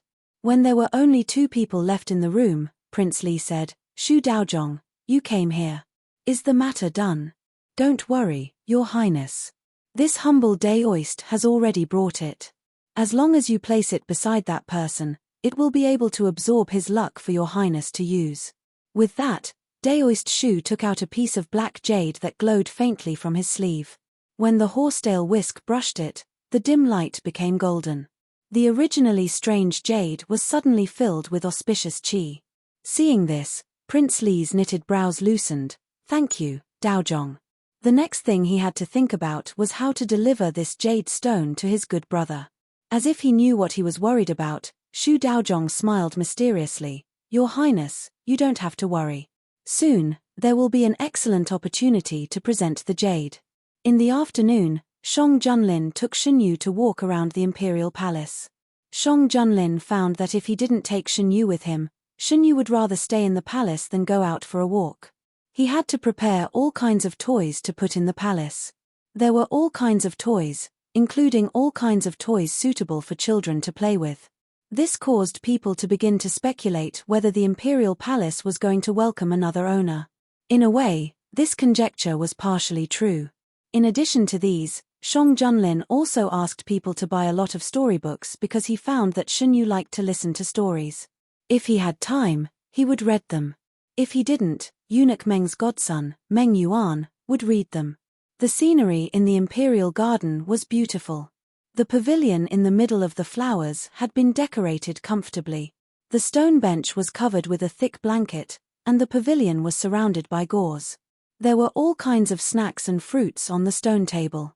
When Shun Yu came to the imperial palace, Shang Junlin used the excuse that the imperial palace had a lot of delicious food. After bringing him back to the imperial palace, in order to fulfill his promise, he ordered the imperial kitchen to prepare different dishes every day. Shun Yu had lived in the imperial palace for a few days, but he hadn't eaten the same dishes. Shang Junlin was holding a storybook in his hand, which was said to be very popular recently. The man's voice was low as he narrated the story in the book. Shun Yu supported his chin and looked at the man, listening very carefully. He saw the fox-eared boy sneak into the Prime Minister's bedroom. At the most important part, Shang Junlin suddenly stopped. Shun Yu waited for a while, but didn't hear anything else. He opened his eyes slightly. "Why did Your Majesty stop reading?" Shang Junlin tightened his grip on the book. He glanced at the young man who was still in a daze and continued, "Take off your clothes and walk straight to the bedside. Your Excellency saved this servant's family. This servant should repay your kindness. Genius 1 second. Remember this website, www.bk50. CC Literature Mobile Version Website, mbk50. cc. Chapter 280. Shang Junlin almost blurted out his agreement, but he stopped himself and asked, if that's the case, are you willing to accept it? The man's dark eyes stared unblinkingly at the young man in front of him. His eyes were filled with stars, and they were the most beautiful eyes Shen Yu had ever seen. Being stared at by such a focused gaze, Shen Yu rarely felt restrained. He thought, would he be willing? That kind of intimate contact. In the novel, the fox-eared young man and the Prime Minister went to Mount Wu to have sex. Outside the novel, the Emperor in black was focused, and the young man in white was slightly lost in thought. After a long time, just as Shang Junlin was about to break the silence, Shen Yu opened his mouth. If the person who saved the little fox demon's family wasn't the Prime Minister, would he be willing to use this method to repay his kindness? The little fox demon admires the Prime Minister, that's why he was willing to do this. Shang Junlin answered. Shen Yu was deep in thought. Shang Junlin touched the young man's head and explained, they are both in love with each other, that's why they used this method to repay their kindness. If it was someone else, they might have used another method to repay their kindness. Shang Junlin's remaining conscience made him tell the truth. Although he was moved, he didn't want to use this method to keep Shen Yu. What he wanted was never some kind of greed. Shen Yu nodded as if he understood. He had never thought about love in the human world.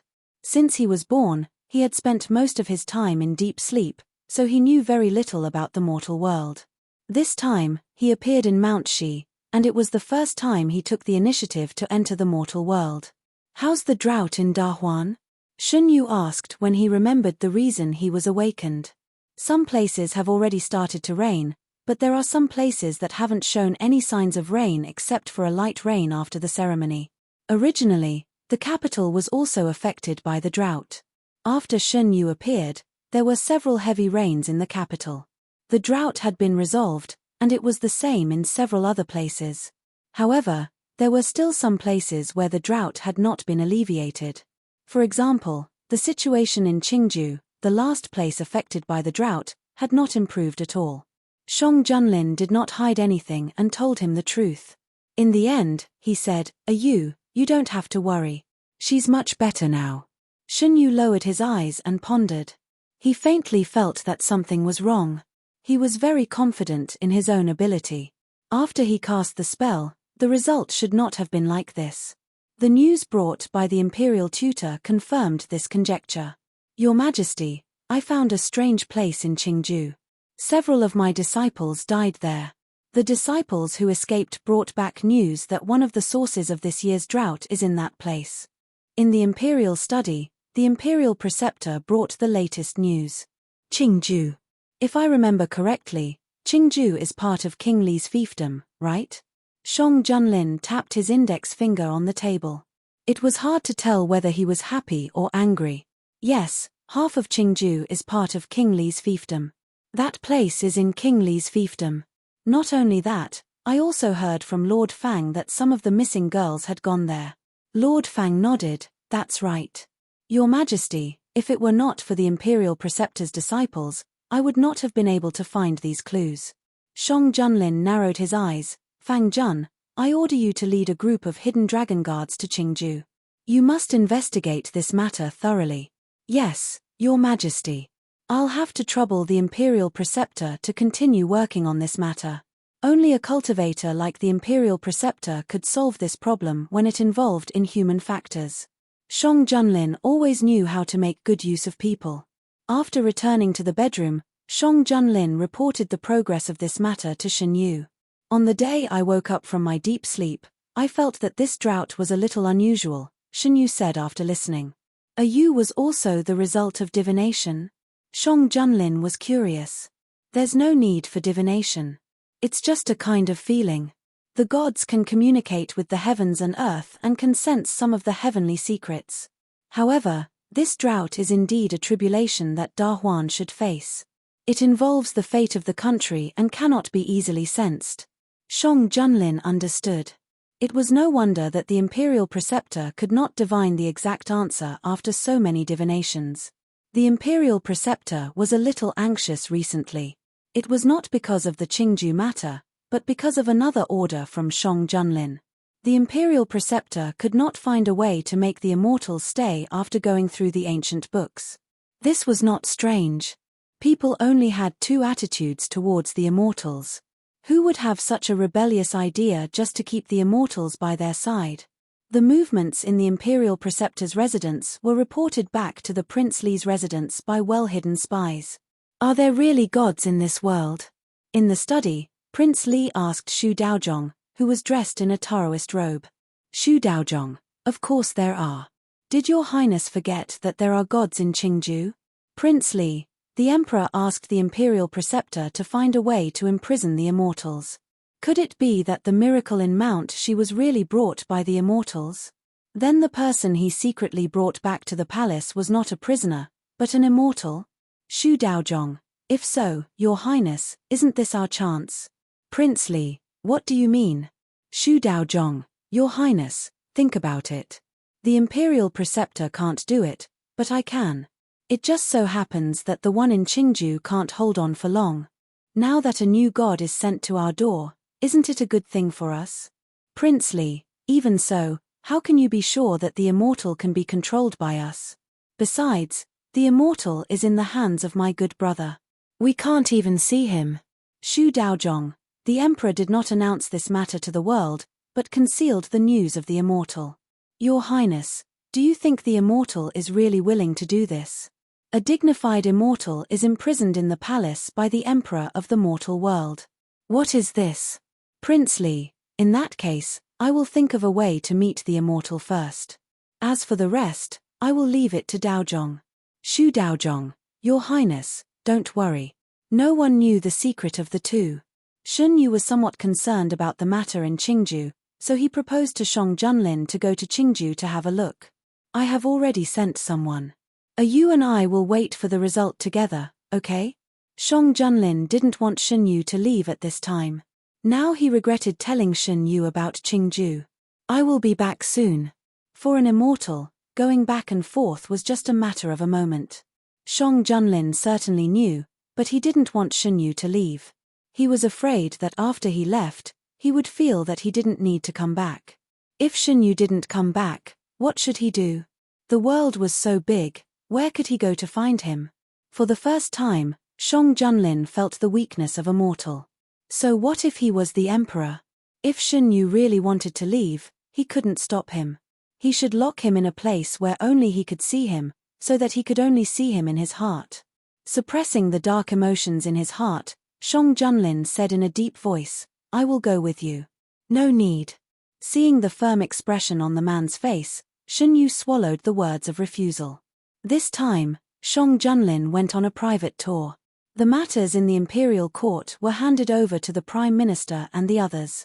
He secretly went to Qingju with Shun Yu. When the state preceptor in Qingju received the news, Shang Junlin had already arrived near Qingju with Shun Yu. How can His Majesty act so recklessly? Official Fang didn't know about the existence of immortals, so he didn't understand why His Majesty would take such a risk. His Majesty chose to come in person, so he naturally has his reasons. With the immortals around, the state preceptor wasn't worried about His Majesty's safety. In order to not attract attention, Shun Yu turned his white hair black and changed into the clothes prepared by Shang Junlin. He looked more like a pampered son of an aristocratic family. When he met up with the state preceptor and the others, the state preceptor was surprised to see the black-haired young man in blue who acted so intimately with Shang Junlin. Since he knew His Majesty's thoughts, the state preceptor had been worried that the immortals would be disturbed one day.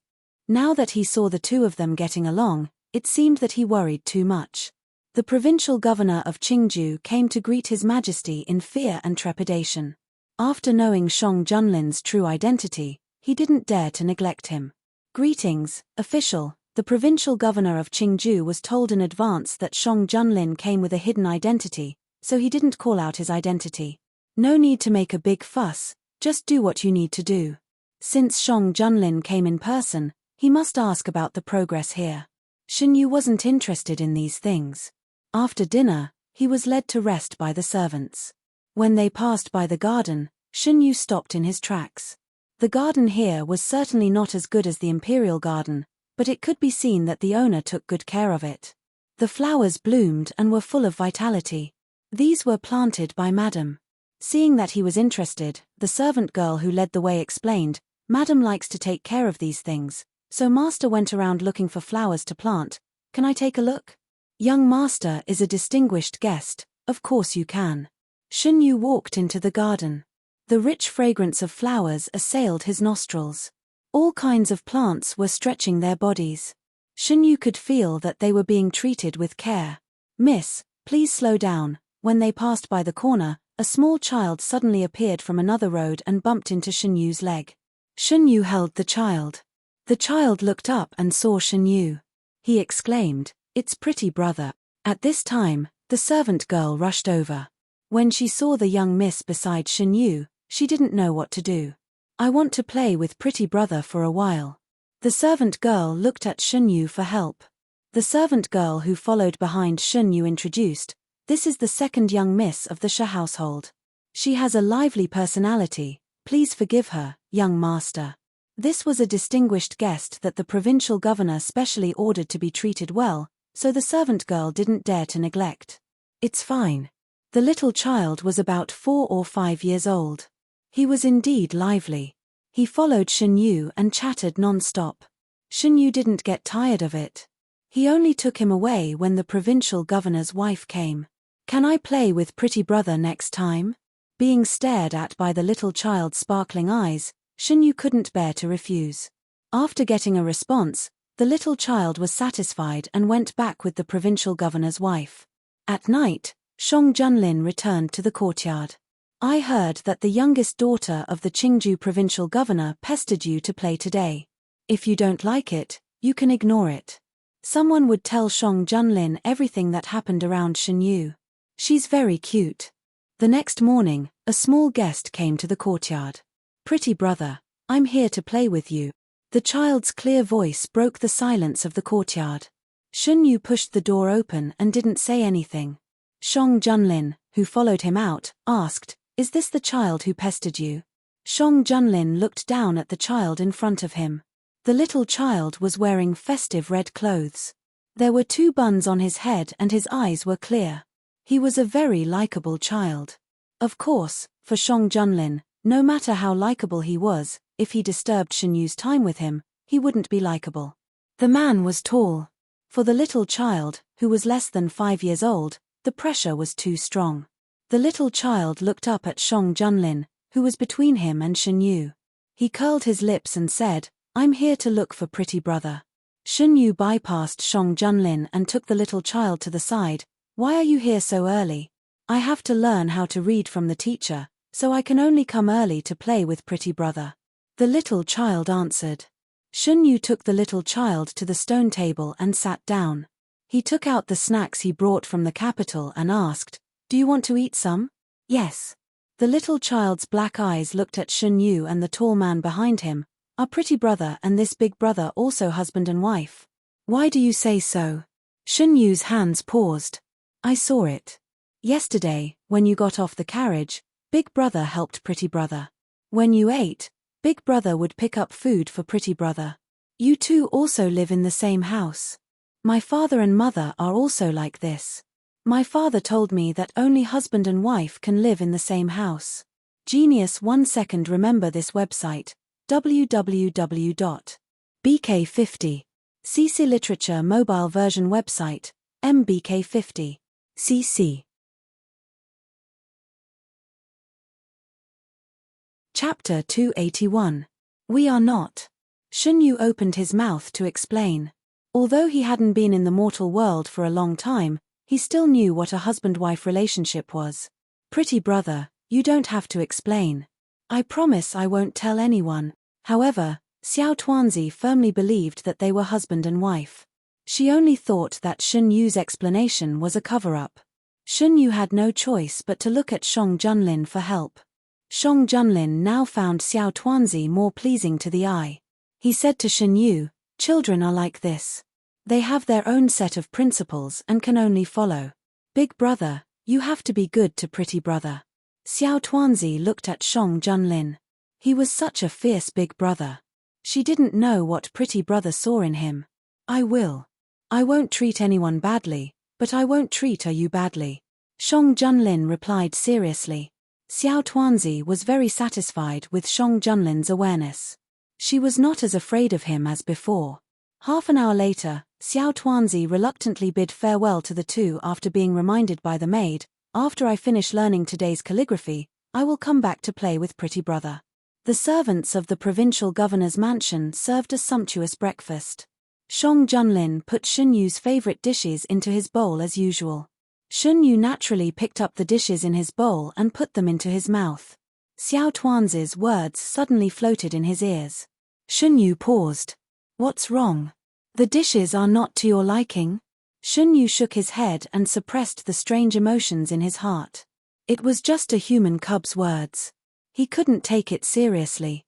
After breakfast, Shang Junlin took Shun Yu out of the mansion. Qingju was a relatively prosperous place in Dahuan.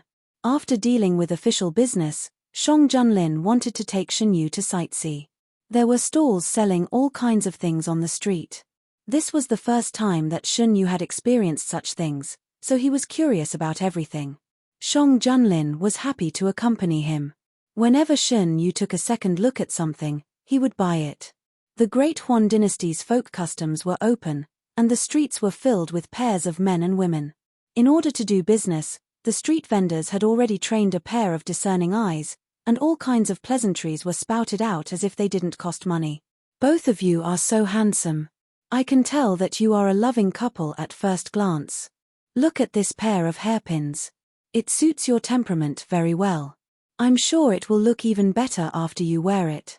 It can also reflect your deep feelings for each other. The stall owner could tell at first glance that Shun Yu and Shang Junlin were not people who lacked money. Thus, he kept on introducing them. We are not. At first, Shun Yu would explain seriously. However, after he explained, the person who spoke would only show an I understand expression.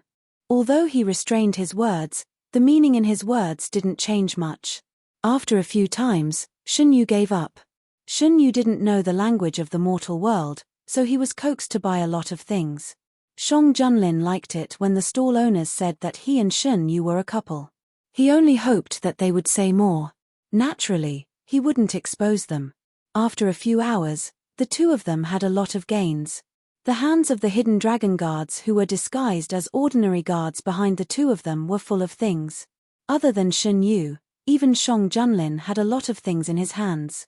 At this time, a young couple walked past the two of them. The man's hands were full, while the woman was only holding some light things. She raised her arm and used her sleeve to wipe the sweat on the man's forehead.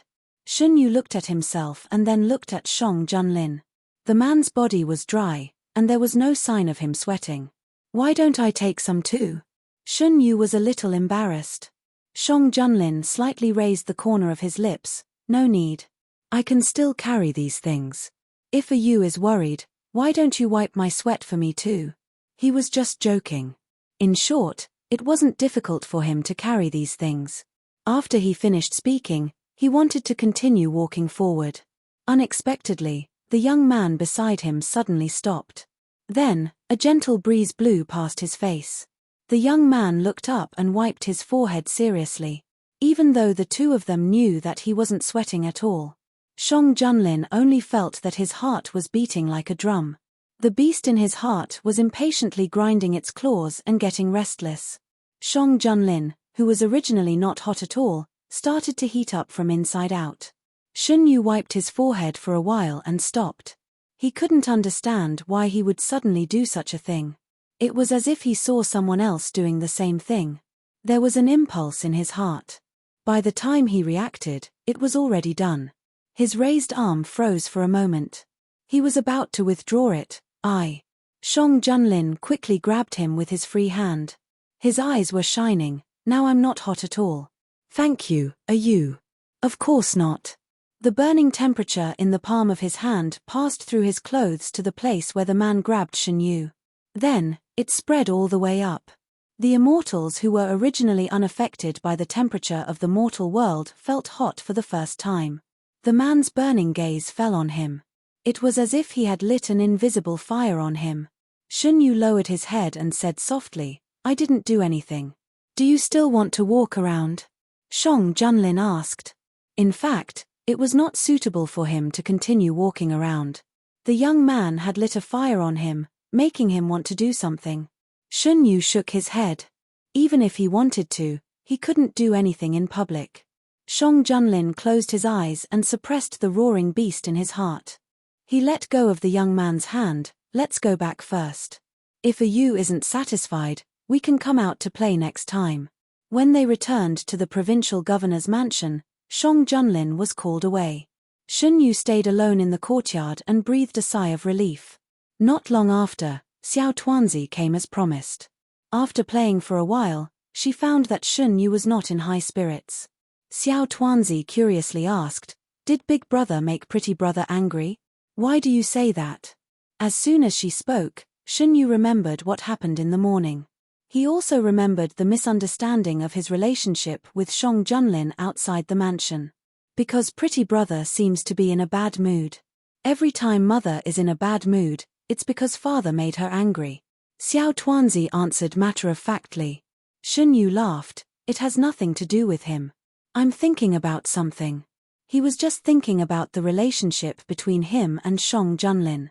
When he promised Shang Junlin to go to the Imperial Palace, he didn't think so much. He just wanted to play for a while and leave when he got tired of it. He could go to other places to play, or go back to Mount Shi to continue sleeping.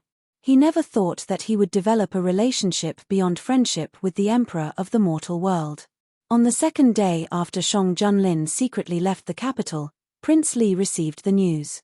According to the information sent back by our spies, this time when we left the capital, this prince's good imperial brother brought a beautiful man with him.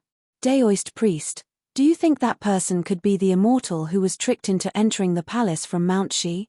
Shu Daozhong pinched his fingers and said, "The immortal is no longer in the imperial palace." That's good. I was worried that I couldn't find a chance to get close to the immortal who was secretly protected in the imperial palace. Since he's out of the imperial palace, it's much more convenient to do things. Prince Li smiled and felt that even the heavens were on his side. I've already sent people to get close to him. It would be best if we can reach a cooperative relationship with the immortal. Shu Daozhong said. The state preceptor has brought people to Qingju. Will there be any problems? Your Highness, don't worry. They won't find out. Thinking of the special nature of the item, Prince Li was a little relieved. I've already told the people to take care of the jade you gave me. In a few days, it will be sent to the Emperor. Of course, he couldn't personally deliver such a thing. Fortunately, there were many people who wanted to please the Emperor. As long as the news was spread, there would be a lot of people who wanted to get it. If they presented it to the Emperor and got the Emperor's favor, it would be just a matter of a word. Under the secret control of Prince Li, the jade fell into the hands of an official in Qingju. Coincidentally, he got the news that the Emperor was in Qingju. A few days later, the jade was sent to Shang Junlin. Shang Junlin didn't care about these things before, but after seeing the existence of the immortal with his own eyes, he changed his mind. He handed the jade to the state preceptor to see if there was anything wrong with it. For the time being, he didn't have the mood to play with the jade because he found that Shunyu was intentionally or unintentionally distancing himself from him these days. Previously, under his subtle influence, Shunyu wouldn't resist getting close to him. But these 2 days, when he wanted to get closer to him, Shunyu would silently avoid him. Shunyu came to Qingju to investigate what was wrong in Qingju. This time, Shang Junlin couldn't hide him from the state preceptor. When Shunyu deliberately avoided him, he met the state preceptor more often than he did. Shang Junlin was dissatisfied. Every time Shunyu met the state preceptor, he would take time out no matter how busy he was. His dissatisfaction wasn't directed at Shunyu. After a few times, the state preceptor couldn't stand it anymore. Not everyone could withstand the cold air of the Emperor. After another meeting with the immortal, the state preceptor stopped the Emperor who was about to leave with a dark face. Your Majesty, Did you do something to make the emperor unhappy? The state preceptor suspected that the emperor couldn't help but do something that made the immortal unhappy. After all, from the previous situation, the emperor didn't seem to intend to endure it for long. I didn't do anything. Shang Junlin also didn't understand why Shen Yu suddenly avoided him. It was very strange that he didn't do anything. From the time he spent with the immortal, it wasn't difficult for the state preceptor to see that the immortal treated the emperor differently from others. Your Majesty, you can ask directly. The immortal's heart doesn't beat around the bush. No matter how you guess, it's better to ask directly. The state preceptor made this suggestion based on the immortal's attitude towards the emperor. The most important thing was that if the two didn't reconcile, he would be the one who would be hurt. After listening to the state preceptor's words, Shang Junlin thought for a long time and felt that he really should talk to Shen Yu. He didn't want the two of them to be in a deadlock. That night, Shang Junlin had originally planned to go and talk to Shen Yu, but who would have thought that something big would happen in Qingju? He only had time to get someone to inform Shen Yu before bringing people to deal with it. Late at night, Shen Yu's courtyard welcomed an uninvited guest. It was a small paper man. My lord, the emperor has been held back by our people. If you want to leave, now is the best chance. The paper man said in a strange tone. Shen Yu didn't take this little thing seriously, but its words attracted his attention. This time, it was your master who did it. The paper man didn't answer this question. Instead, it said, this is a rare opportunity. Are you willing to be trapped by a mortal forever? You should be an immortal above the ninth heaven, unrestrained by anything, but now you have to pretend to be obedient. Shen Yu made a gesture, and the paper man suddenly quieted down. You are too noisy, Shen Yu said. Shen Yu's face turned cold after he sensed it. He moved his fingers, and the paper man instantly turned into ashes. Shang Junlin was injured. Shen Yu stood up, pushed the door open, and walked out. At this moment, there was a noise and approaching footsteps in the front yard. There was a faint smell of blood and an imperceptible stench in the air. Shen Yu looked up. Where is the doctor? Have you sent someone to invite him? There was an anxious voice in the crowd. I have already sent someone. He is still bleeding. Why can't it be stopped? There was obvious panic in the voice. Not long after, Shen Yu saw Shang Junlin, who was supported by someone. The man's face was pale, and his breath was much weaker than it was during the day. Shen Yu also felt that Shang Junlin's vitality was constantly flowing away. The smell of blood and the unknown stench was even stronger. Suddenly, there was an extra person in front of them. Everyone noticed it. Seeing that it was Shen Yu, Shang Junlin struggled to stand up straight. He subconsciously pretended that his injury was not serious. He didn't want the young man to worry. In fact, he didn't look so bad now. His black clothes were soaked with blood, and it was hard to see it in the night. However, Shen Yu was a god, and he could feel that the man's vitality was constantly weakening. Genius 1 second. Remember this website, www.bk50. CC Literature Mobile Version Website, mbk50. CC. Chapter 282. Shen Yu walked towards Shang Junlin. I'm fine. Don't worry. Shang Junlin saw the worry on his face and comforted him softly. You lost so much blood. How can you be fine? Shen Yu stretched out his hand without thinking. Shang Junlin shook his head at him and said, let's go back first. He didn't want Shen Yu to expose himself in such a situation. His hand was held tightly. Shen Yu had no choice but to follow Shang Junlin's wishes. Shang Junlin didn't let go of Shen Yu's hand until he was placed on the bed. The doctor came quickly. The subordinates stepped aside and the unimportant people were sent out. Shang Junlin used a lot of willpower to keep himself from fainting. The man leaned against the bed. His lips were pale. Because of the loss of blood, he felt dizzy. The doctor carefully cut open the man's clothes on his chest, revealing the hideous wound. It seemed that something had scratched him. There were 3 deep scratches on his chest. Dirty blood kept oozing out.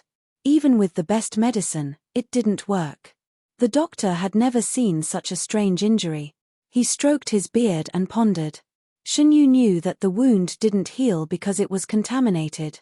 It was this dirty aura that nibbled away the man's vitality. Shen Yu stood up suddenly and said, "You guys go out first." Those who stayed were Shang Junlin's confidants. They knew that Shang Junlin valued Shen Yu. They looked at Shang Junlin immediately. "You guys go out first," Shang Junlin said. In a short time, Shang Junlin's condition worsened. Shen Yu knew that he had to get rid of the residue on the man's wound as soon as possible. Otherwise, the situation would only get worse. The doctor was also taken out. In the blink of an eye, only Shen Yu and Shang Junlin were left in the room. Shang Junlin stared at Shen Yu without blinking. He knew that his condition was very bad. From the moment he was injured, he knew that the injury this time was different from the previous ones. That kind of overbearing power was constantly wreaking havoc in his meridians, as if it wanted to destroy everything. Just as he was about to say something, a metallic taste rose up in his throat, and he could only swallow back the words he had yet to say. Although Shang Junlin tried his best to restrain himself, Shen Yu could still feel the intense pain he was suffering. Without further delay, Shen Yu walked to the bedside. At the same time, a white light gathered in his hand. The white light was sent to the wound on his chest and slowly sank in. The burning sensation of being burned by the fire faded away, and Shang Junlin only felt a cool energy spreading through his body, repairing the places that had been destroyed one by one. After doing all this, Shen Yu's furrowed brows didn't loosen because the white light could only repair the wounds on the body, but it had no effect on the loss of vitality. "I'm much better now. You don't have to worry anymore." Shang Junlin raised his hand and stroked the young man's eyebrows. Shen Yu thought of something and stretched out his hand. The white light flashed, and a wound appeared on his white wrist. "What are you doing?" Shang Junlin didn't care about his injury and sat up straight. The wound on his chest had stopped bleeding, but because of his violent movements, blood gushed out again. Shen Yu put his bleeding wrist to Shang Junlin's lips. "Drink a little." Shang Junlin was shocked. He wanted to refuse, but Shen Yu didn't give him a chance. He moved his wrist forward and put it on Shang Junlin's lips. As if it had a life of its own, his lips touched the skin on his wrist. In an instant, the blood was poured into Shang Junlin's mouth. With just a little bit, Shen Yu withdrew his hand. The blood of immortals was very nourishing for mortals. If Shang Junlin's vitality hadn't been damaged too badly, Shen Yu wouldn't have fed him his own blood directly. Shang Junlin swallowed the blood. He didn't taste the blood, and only a sweet taste remained in his mouth. The effect was immediate. Not long after, Shang Junlin's face was no longer as pale as paper, and his lips gradually became rosy. The doctor was called in again to bandage Shang Junlin's wound. He was very curious about how the young man standing beside the bed stopped the bleeding, but he didn't dare to ask. Before he came, he had been warned that the person he was treating was a big shot, and he couldn't say a word about what happened tonight. After bandaging the wound, the doctor checked the man's pulse and then went to prescribe medicine. Many of the people Shang Junlin brought with him were killed, and some of them were injured. Like Shang Junlin, they were injured by an unknown thing. They were bleeding profusely, and their wounds couldn't heal for a long time. The state preceptor rushed over when he heard the news. When he saw that Shang Junlin's wounds were treated, he heaved a sigh of relief. "Fortunately, Your Majesty is fine." Shang Junlin was lying on the bed, and his expression was obscure. "The monster was hiding in the dark and followed me all the way. I only noticed it after it attacked me." Shang Junlin told him what happened tonight. He had finished his business and planned to come back, but he didn't expect to encounter a thick fog after entering a forest. In the fog, an indistinct monster appeared and attacked them. "Many of the people who came back with me were injured. State Preceptor, please take a look at them later. This monster can devour a person's vitality." A white flower appeared on Shen Yu's fingertip. He manipulated the flower to fly in front of the state preceptor. "Put this flower in the water and let them consume it. It will heal their injuries as soon as possible." It was a flower of an unknown species. Its petals were layered, and the edges of the petals were shining with white light. It didn't look like an ordinary flower. The state preceptor hurriedly kept the flower. "Thank you, Immortal. Seeing that Shang Junlin didn't need him, the state preceptor took the flower and left. Before he left, he couldn't help but look back, wondering if the conflict between His Majesty and the Immortal had been resolved. He happened to see His Majesty holding the Immortal's hand, so the state preceptor quickly looked away. Why did you feed his blood to me? Shang Junlin stared into Shen Yu's eyes, trying to find an answer. He could still feel the young man's skin on his lips. It was delicate and cool. My blood can replenish the vitality lost in your body in the shortest time possible. Other than the Immortal's blood, there were other things that could do this, such as the flower he had conjured. However, these things were not as effective as his blood. At that time, Shen Yu didn't think much about it and did it directly. Next time, don't give your blood to others so easily. Shang Junlin sighed in his heart. He didn't want to push people too hard. Moreover, Shen Yu's performance tonight gave him some confidence. Shen Yu treated him differently. I know. If it weren't for His Majesty, I wouldn't have used this method so easily. Shang Junlin drank his blood, so he was bound to him. From now on, he would no longer be free and unfettered in this world. Hearing this answer, Shang Junlin's heart softened. Is you worried about me today? He's still very unhappy. Shen Yu nodded. He told Shang Junlin about the paper figurines that appeared in his room before he came back. Does His Majesty know who did this? Shang Junlin's face turned cold. They still want to make a move on you. Shang Junlin could tolerate any kind of ambition in the struggle for power and profit. However, they wanted to take Shen Yu away from him. This was his reverse scale that couldn't be touched. Touching it would mean death. I will never do anything that goes against your wishes. Shang Junlin held Shen Yu's hand tightly. He was scared. He didn't dare to think about what would happen if those people succeeded and Shen Yu left him. The boiled medicine was served. Shen Yu wanted to get up, but he was stopped by the man. You, don't leave me. I won't go. Shang Junlin was seriously injured. Even though he drank Shen Yu's blood, he still felt a little warm. Shen Yu could feel that the hand holding his wrist was much warmer than usual. His Majesty, drink the medicine first. Shang Junlin refused to look away. Even if he drank the medicine, he still had to look at him. Sick people were unreasonable. Shen Yu had no choice but to sit by the bed and accompany him. When everything was done, the sky was almost bright. Shang Junlin's complexion was a lot better, but he still looked a little tired. You has also been busy all night. Sleep with me for a while. Shang Junlin held Shen Yu's wrist and rubbed the center of it with his fingers. The wound here had already healed, but Shang Junlin would never forget what Shen Yu had done for him. I'm not sleepy, Shen Yu said. He didn't need to sleep. Staying up all night didn't affect him. Just treat it as keeping me company. I can only be at ease with you by my side.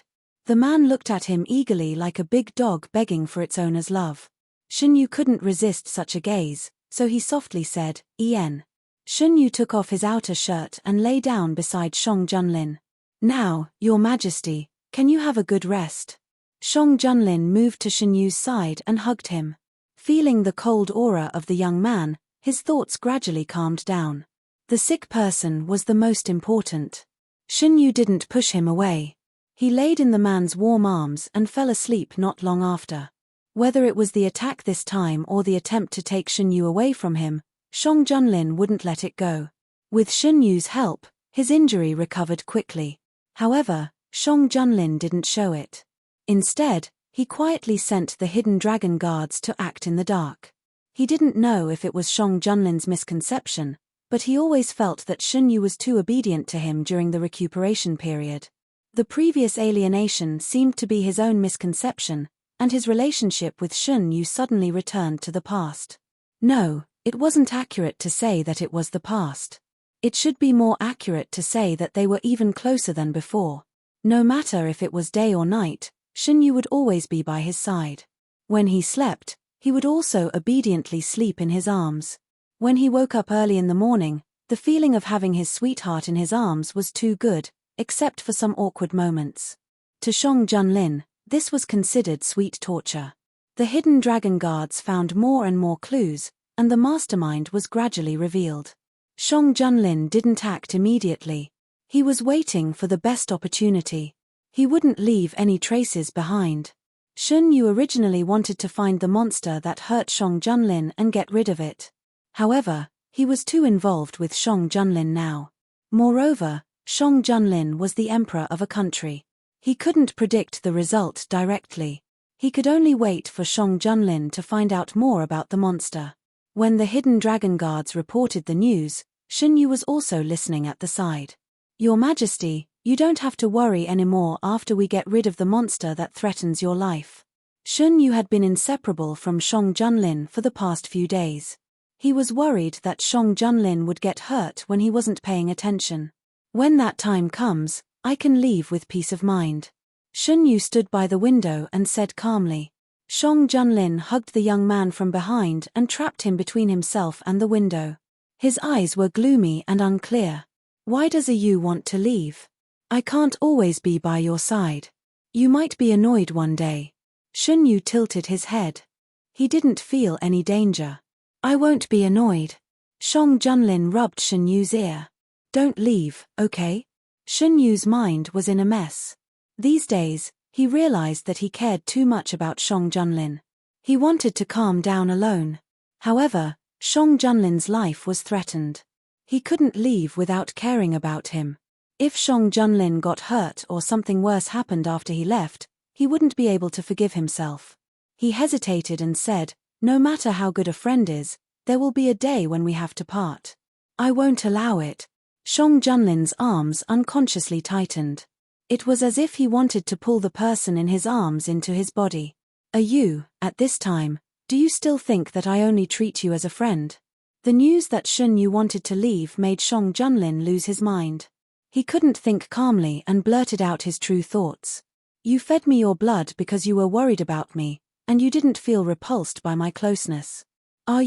I've never treated you as a friend. It was me who was reckless and had delusional thoughts, wanting to embrace an immortal. His hot breath sprayed on the side of her neck. What followed was an extremely gentle kiss.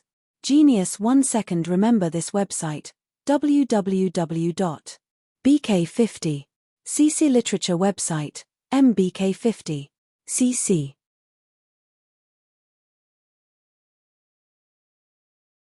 Chapter 283. Shun Yu's heart was like a stone thrown into a calm lake, stirring up waves.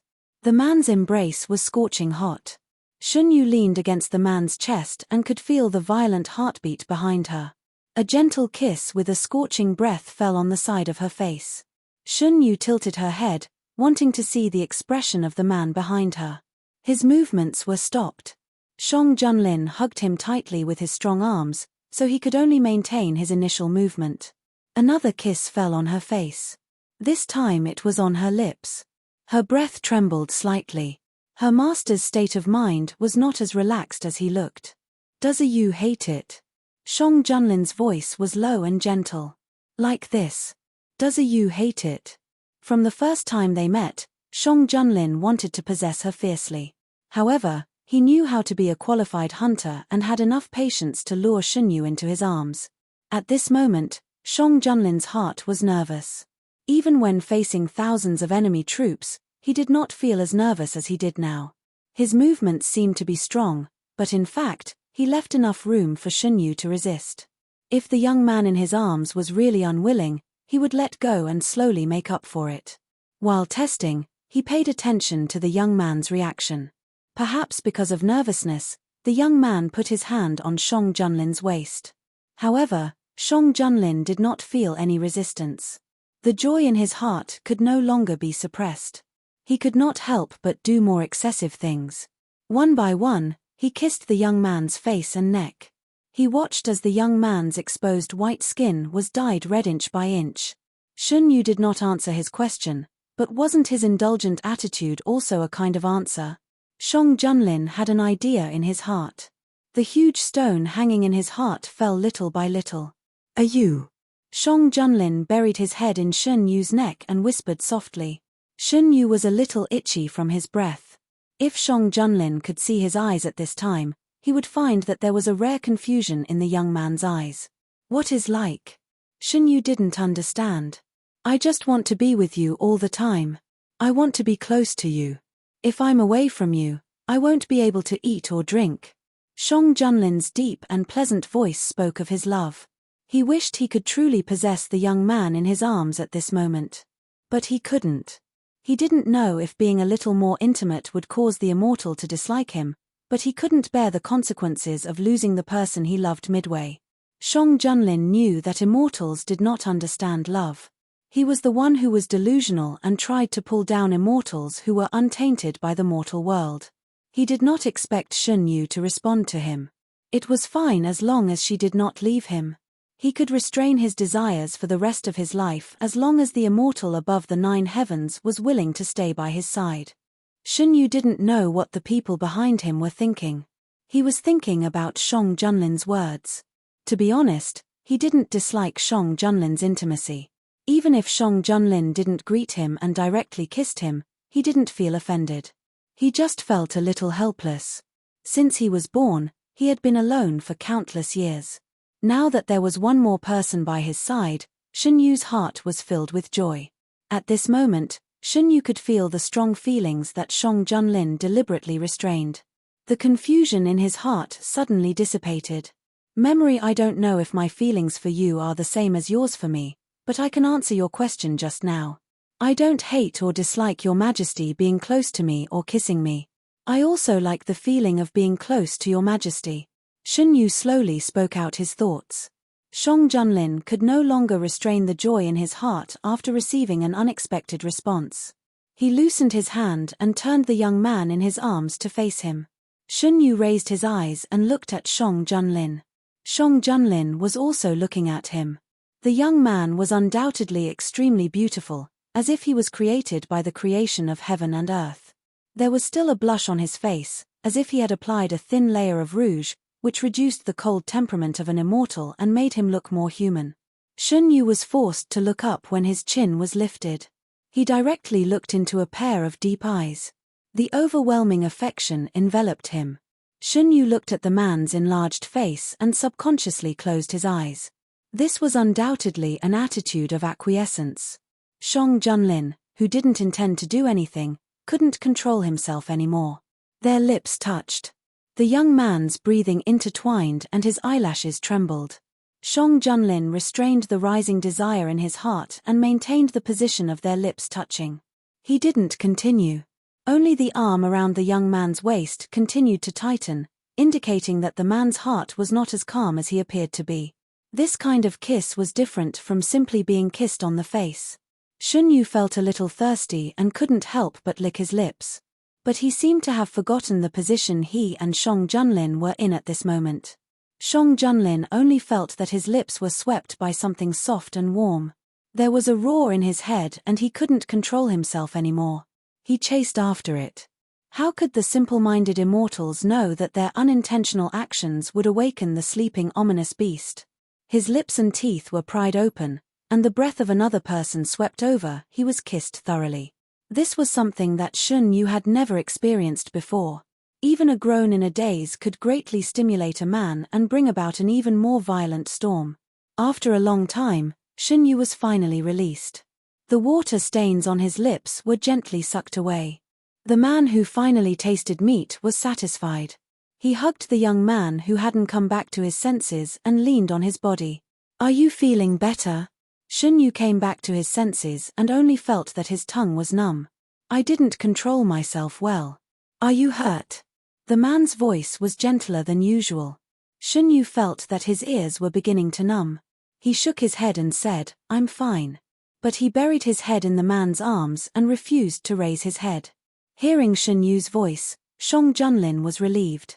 He was afraid that his behavior just now had made the young man unhappy.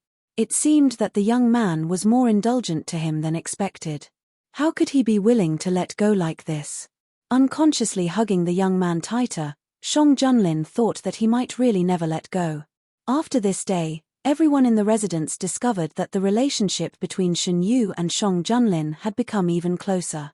It was easy to see the relationship between the two of them in that state where no one could interfere. The people who were originally doubtful about the relationship between the two were now sure that the relationship between His Majesty and the handsome young man was indeed as they had guessed. The state preceptor was even more shocked. He knew Shen Yu's real identity and knew the emperor's disrespectful thoughts. He never expected that the emperor would get what he wanted in just a few days. After receiving Shen Yu's response, Shang Junlin would bring Shen Yu with him wherever he went. It was true that he did not want to be separated from Shen Yu for even a moment. A few days later, with the help of Shen Yu, the state preceptor found the hiding place of the monster that attacked Shang Junlin and his men. Shen Yu was not supposed to interfere with the affairs of the mortal world. But that thing had hurt Shang Junlin, so he could not let it go. The group of people arrived at the location that the hidden dragon guards had found. It was a wasteland. The trees were withered and there was not even a blade of grass. Looking around, there was a layer of grey fog that shrouded the surroundings. It was impossible to see further. The evil spirit here is very strong. The state preceptor's face was solemn. Based on the fight between Shang Junlin and that thing, the other party was very strong. It appeared and disappeared mysteriously in the fog, making it hard to guard against. Shen Yu stood beside Shang Junlin and focused on sensing the movements around them. In order not to alert the other party, Shen Yu suppressed his breath to the maximum. Otherwise, that thing might not come out if it sensed his presence.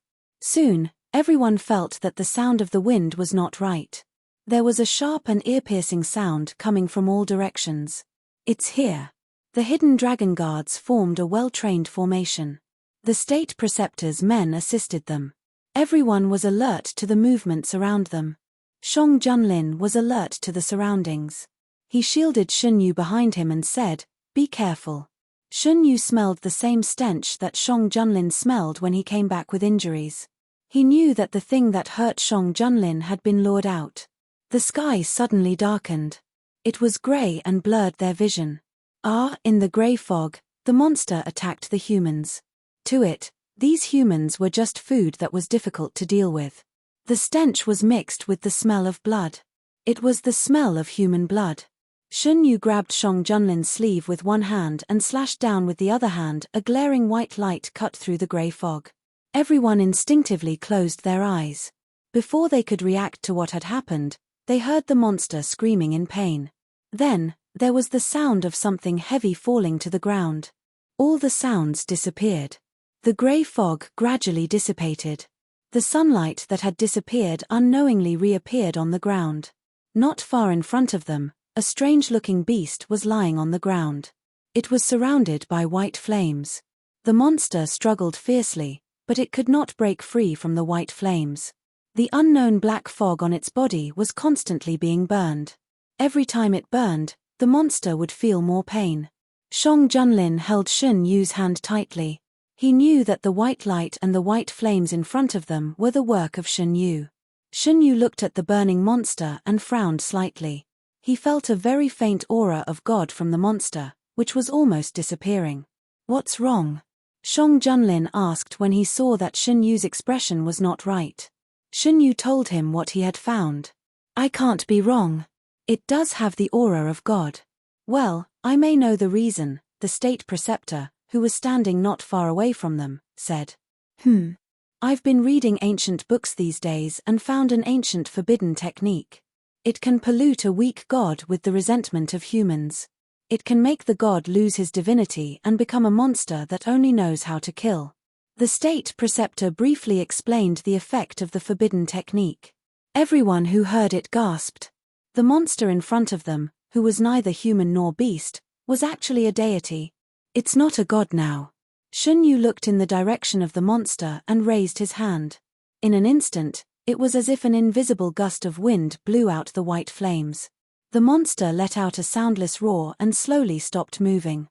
No one spoke, and the surroundings fell into an extreme silence. Compared to the news that the monster in front of them was a god, the fact that Shen Yu could kill it effortlessly was obviously more frightening. What was the origin of this young man who had a close relationship with the emperor? The state preceptor was also shocked.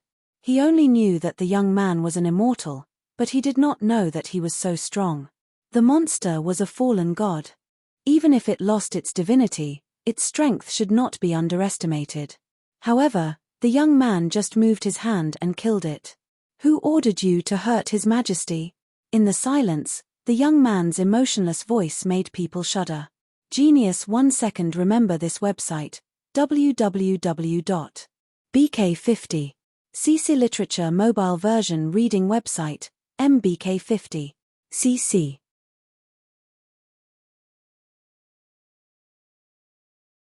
Chapter 284.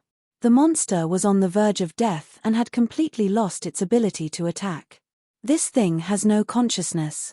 I'm afraid you won't be able to get anything out of it, the state preceptor said under the pressure. Shen Yu naturally knew this. He was not asking about the monster itself, but the trace of divinity left in the monster's body. Gods could communicate with heaven and earth. Shen Yu could understand everything he wanted to know through the divinity left in the monster. Soon, everyone saw a shadow appear above the monster. In the shadow, a person's figure gradually became clear. The state preceptor gasped. Is this the person who controlled the monster to attack His Majesty? Shen Yu nodded. You know him? He's a Taoist priest by King Li's side. Shang Junlin glanced at the shadow and said. It seems that King Li has something to do with this. How should we deal with this monster? The state preceptor looked troubled. It was already a great favor that the immortal was willing to help. Logically speaking, the immortal shouldn't have to worry about the rest. It's a contaminated god. Returning to heaven and earth is the best ending. Shen Yu raised his hand. An invisible wind wrapped around the monster and the shadow disappeared. In the air, the monster's figure faded with the wind. The wind stopped. It's over, someone said in a daze. At the same time, somewhere in Qingju, a middle-aged man in a Taoist robe covered his chest and spat out a mouthful of blood.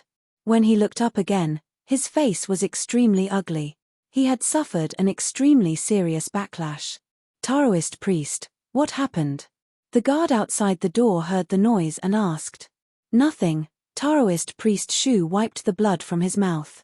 I need to cultivate in seclusion for a while. Go and inform His Highness. Yes.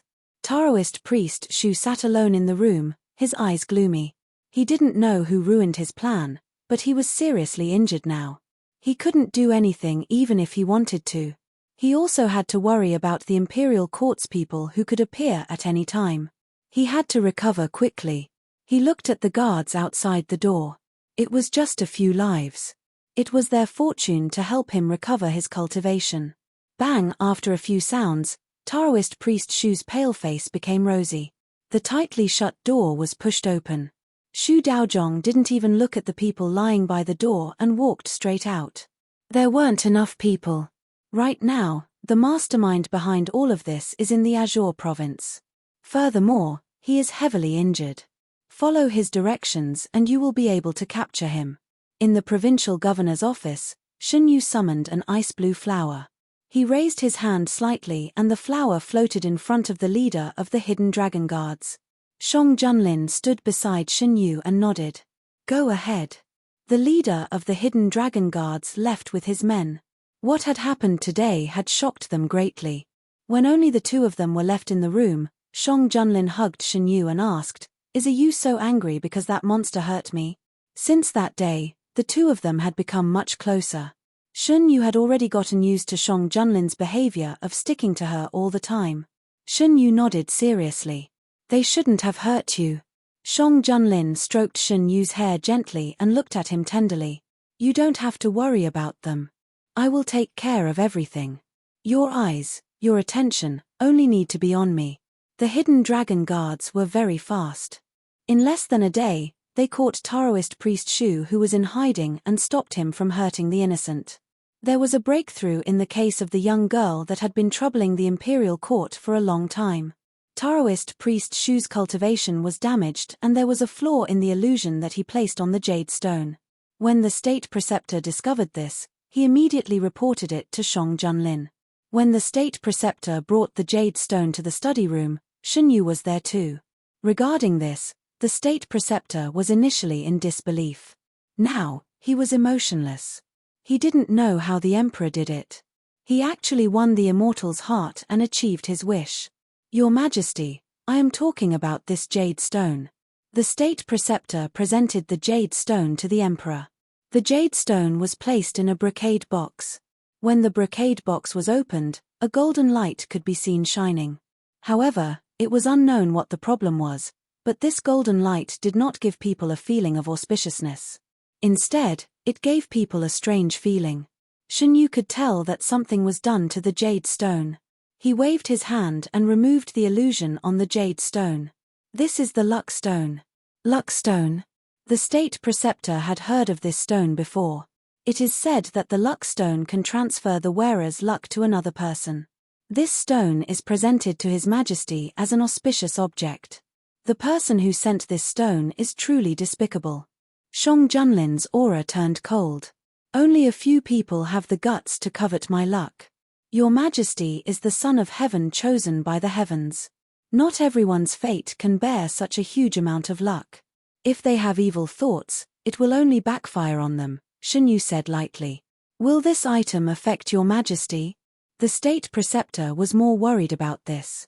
As a cultivator, he knew better than others how important a person's luck was.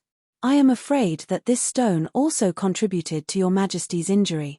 Shen Yu took the jade stone out of the brocade box. Otherwise, Your Majesty wouldn't have suffered such a serious injury. The state preceptor understood. He had cultivated for many years and naturally knew that the Son of Heaven was blessed by the heavens. Ordinary evil things couldn't get close to him. How should we deal with this item? Just destroy it. Shen Yu closed his fingers. When he opened them again, the strange aura on the jade stone disappeared. However, we can't just let go of the matter of scheming against Your Majesty. That person has been caught. What does you want to do? Hearing Shen Yu's protective tone, Shang Junlin felt a burst of warmth in his heart. Just let him have a taste of having his luck taken away, Shen Yu replied. Let me handle this matter. It was my negligence that I didn't discover anything wrong this time. I am willing to atone for my mistakes. The state preceptor said.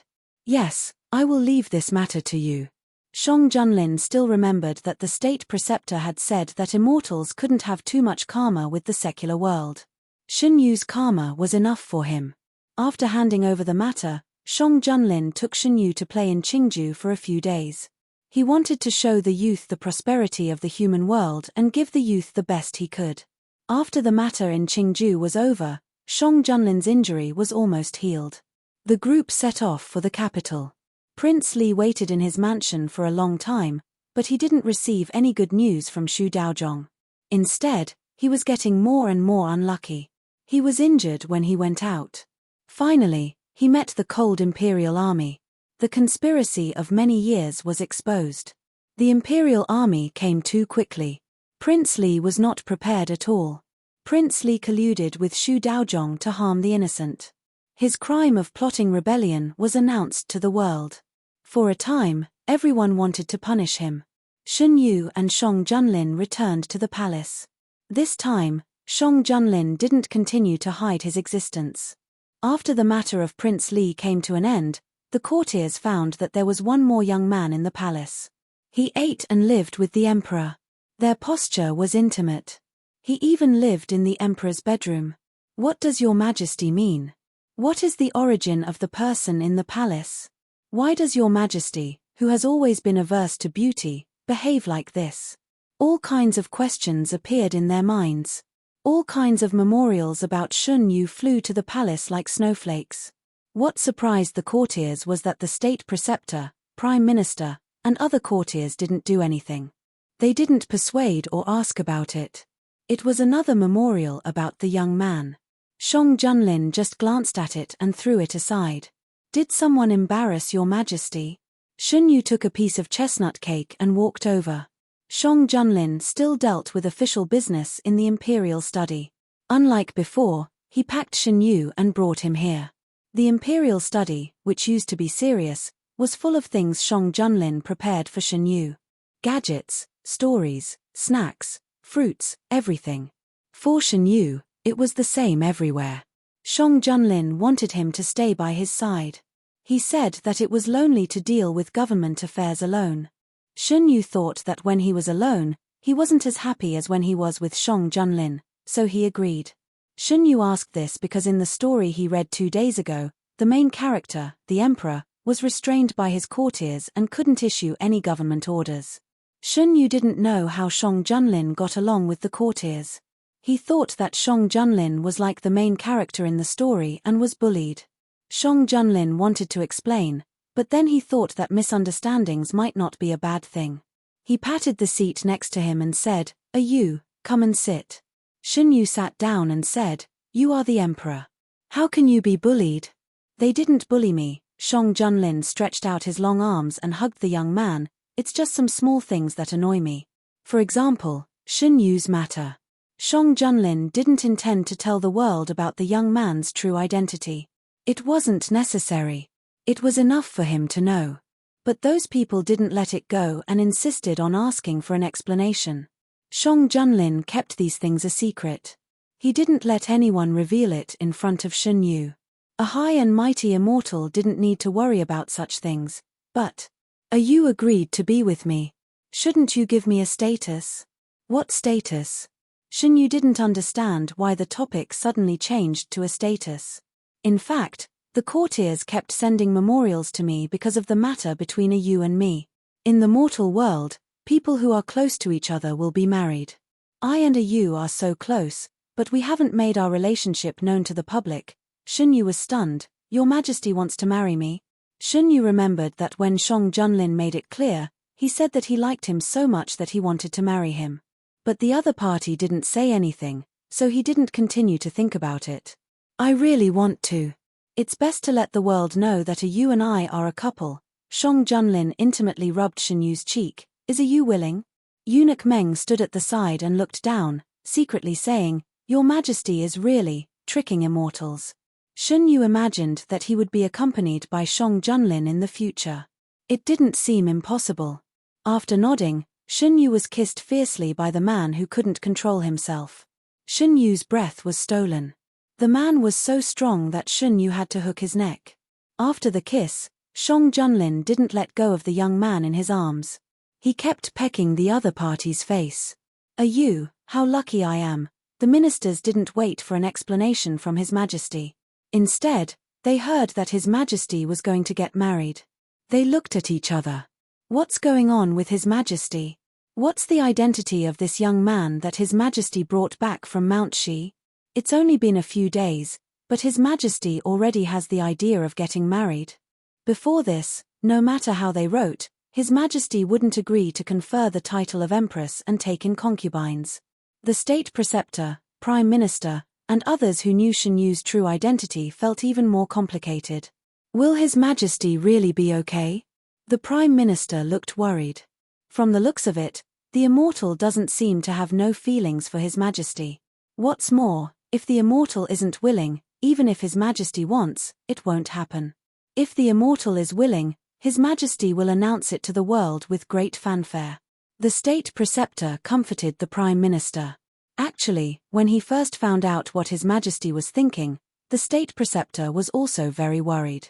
However, after what happened in Qingju, he could tell that the immortal was not completely uninterested in His Majesty to be tricked by His Majesty. Shun Yu didn't know about the thoughts of outsiders. He was sitting on the bed in his bedroom, waiting for Shang Junlin to come back. After returning to the palace, Shun Yu returned to the appearance of an immortal. His white hair reached the ground, and it was blasphemous to look at him. He didn't have to wait long before Shang Junlin pushed the door open and came in. He was holding a palm-sized jade box in his hand. Shun Yu curiously looked over and asked, "Your Majesty, what is this?" "A gift for you," Shang Junlin said as he opened the jade box.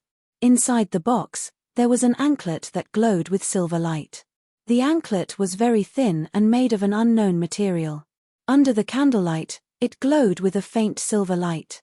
A small bell of the same color hung on the anklet. The anklet was taken out by the man's big hand, and the bell made a slight sound. "Do you like it?" Shang Junlin asked in a low voice. "I like it." Shun Yu reached out to take it, but the man dodged him. "I'll put it on for you." Shang Junlin squatted down beside the bed and held Shen Yu's foot. The young man's foot was fair, and the back of his foot was slightly arched. His toes were round and smooth, and his fingernails were slightly pink. There were no flaws at all. Shang Junlin's eyes gradually darkened. Shen Yu's palm was getting hotter and hotter. He couldn't help but move his foot and asked, "Is it done?" "Wait a little longer." The man's voice was hoarse. Shang Junlin held Shen Yu's foot again and placed it on his bent leg. He lowered his head and carefully put the anklet on for him. The silver anklet covered the anklet, as if it was an immortal who had mistakenly entered the mortal world. Shen Yu moved his foot curiously, and the bell hanging on the silver anklet made a crisp sound. "Why is it still ringing?" "This way, as long as a Yu appears, I'll know." Shang Junlin stood up and sat beside Shen Yu. Shen Yu looked up and directly met the man's eyes that were as deep as the night sky. "A Yu, I want you." Genius 1 second. Remember this website, www.bk50. CC Literature Mobile Version Website, mbk50. CC. You're tuning in to the Dreamy Chapters YouTube channel. We're so grateful for your support, and don't forget to subscribe to join us on this incredible journey through captivating stories. Your generosity through donations truly makes a world of difference, as it's the primary source of revenue that allows me to expand and enhance this channel for you. Thank you from the bottom of my heart for being a part of this adventure.